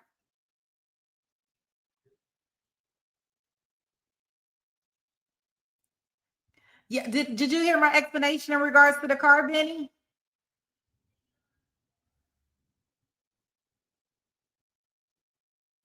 That was important.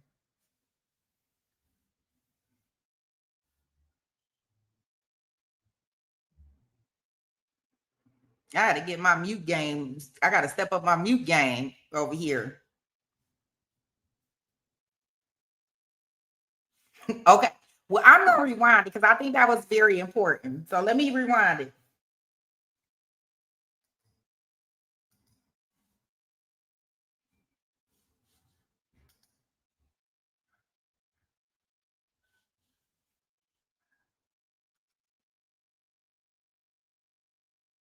Okay, so I'm gonna start there. I'm gonna start it over.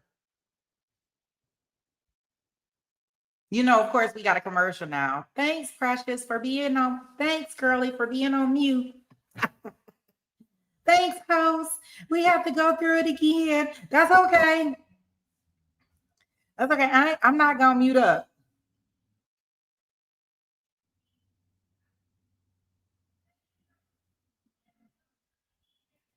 I know I gotta step up my mute game. Here we go.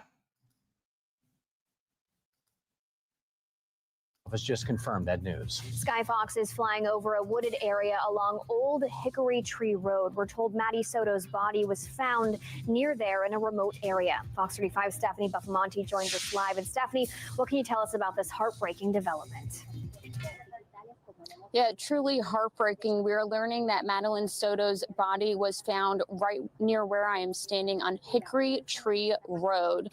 And they found her body around 4:30 this afternoon, according to the sheriff's office, in a very wooded area. And a source tells Fox 35 that it takes a couple of miles to get to where her body was found by foot. I want to just show you what it looks like over here right now. You can see we're blocked off at this intersection. A sheriff's office deputy blocking off the area where they say that they found Madeline Soto's body. And now this is Sky Fox video of teams out here searching this area. And this, of course, comes after the Orange County Sheriff John Mina said that he was confident that Maddie was dead and that they were working to find her body. That was the latest we had heard from earlier this afternoon. And now we are getting this heartbreaking update that her body was found. I want to show you a picture of this car. This is Stephen Stern's car, who was Maddie's mom's boyfriend. He was a suspect in her homicide case. He was last seen driving a silver Lincoln and in this area of Old Hickory Tree. So I'm gonna pause again here, guys. Now, did y'all see that key moment that she said earlier this afternoon? The detective that we just watched interviewing Jen, the mom,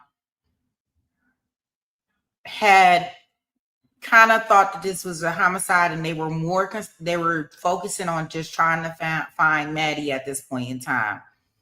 Also, remember, as I stated, our interview, Jen and the detective, it ended at about 3:32. This news report, she was found at 4:40. So that tells you that the detective sent people to these places immediately to search for her. I wouldn't be surprised if they went to the other location too. But we know definitely they went to this place, right? Because this is where she was found. So we have the two pictures right here. Hopefully y'all can see my mouth. So we have the two pictures here of his car. So his car was spotted right here. Then we have Old Hickory Tree Road. As you can see, this is where the body is found, where she's found, right here on this street. And then we have the car spotted right here. And guess what? We have Highway 192. And we heard about 192 in that interview. Right? So there's our map. And we figured it out, with the information that we had when we looked it up in Google. Where does 192 run from Kissimmee? Does 192 run from Kissimmee, Florida to Mount Cloud, Florida? So we had that idea, right? But now that we see where the body was actually found, that confirmed our, I'm lost for words now. It confirmed what we were thinking, right? Because I didn't know where she was found until we watched this video. So that's good to know. So I don't know. It sounds like a lot of the things that mom was given as hypotheticals or shoulda, coulda, woulda statements sound like they were right? So did mom know something and just not saying anything? And the reason why I bring that question up, and you will understand much more when we go through next week, because when we look at the evidence and what was found and how things were found, you'll get where I'm coming from the things that I have seen, right? So, where her body was found, they're going to take that interview that they had with mom probably and show that in some kind of court proceeding, and how she knew some information. Now, I don't know if they are going to file charges against her right now. There are currently no charges. But this is a pivotal event for the case, right? Legally and emotionally, because it gives a chain of custody. It gives location details. There's possible forensic evidence there. The prosecution will tie this together with the motive and opportunity when this case is presented for the homicide portion later on, right? Because this information most likely will not be presented in the SA case that we're going to hear in a couple weeks. So the recovery location and details and the investigator's response will be further reviewed in our next stream. And I'll also include the forensic data, the search warrants. We got some Google stuff. We got some emails. We got some voice calls. We got all types of stuff that Mr. Stefan then provided to us, right? His parents are doing interviews. Everybody's talking, right? And we here to listen, right? The jury can't consider all the stuff that's outside of their presence, but the jury here, we can consider it all right? So with that being said, do anybody want to review anything? Have any questions? Talk to me. Let me know your thoughts in regards to this. Is there anything that you want to see in stream 2 that you want me to cover?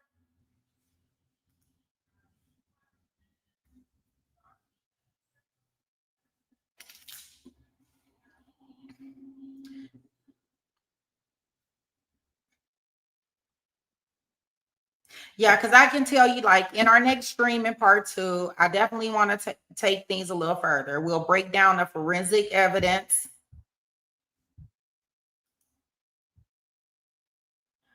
Hi, Kevin. Thank you. Welcome. You say it's so much things to cover. We need to get out our thinking caps on y'all. Yes, Kevin. Welcome. Thank you. I'm glad you came. Hope you enjoy the stream. We tackling these cases, right? Yeah, absolutely. So in our next stream, what we'll do, we'll break down the evidence, the forensic evidence that was found in the home, the vehicle. We'll go over the digital trail that was provided, including his Google searches, his text messages, and now we got another case that got Snapchats, right? These Snapchats that everybody think they're deleting. And we'll walk through what investigators believe happened to Maddie in our final hours. We'll take a deeper look into Jennifer Soto's, her evolving statements and how the prosecution may use them, right? Because listening to her statements and things is a great thing. You say I'm doing a great show. I got Benny hooked. We working on it. Isn't that right, Benny? We are definitely working on it. That's what I can tell you. Yeah, so I definitely think that we have covered a lot today. Benny, you think our plan for next week is good? No.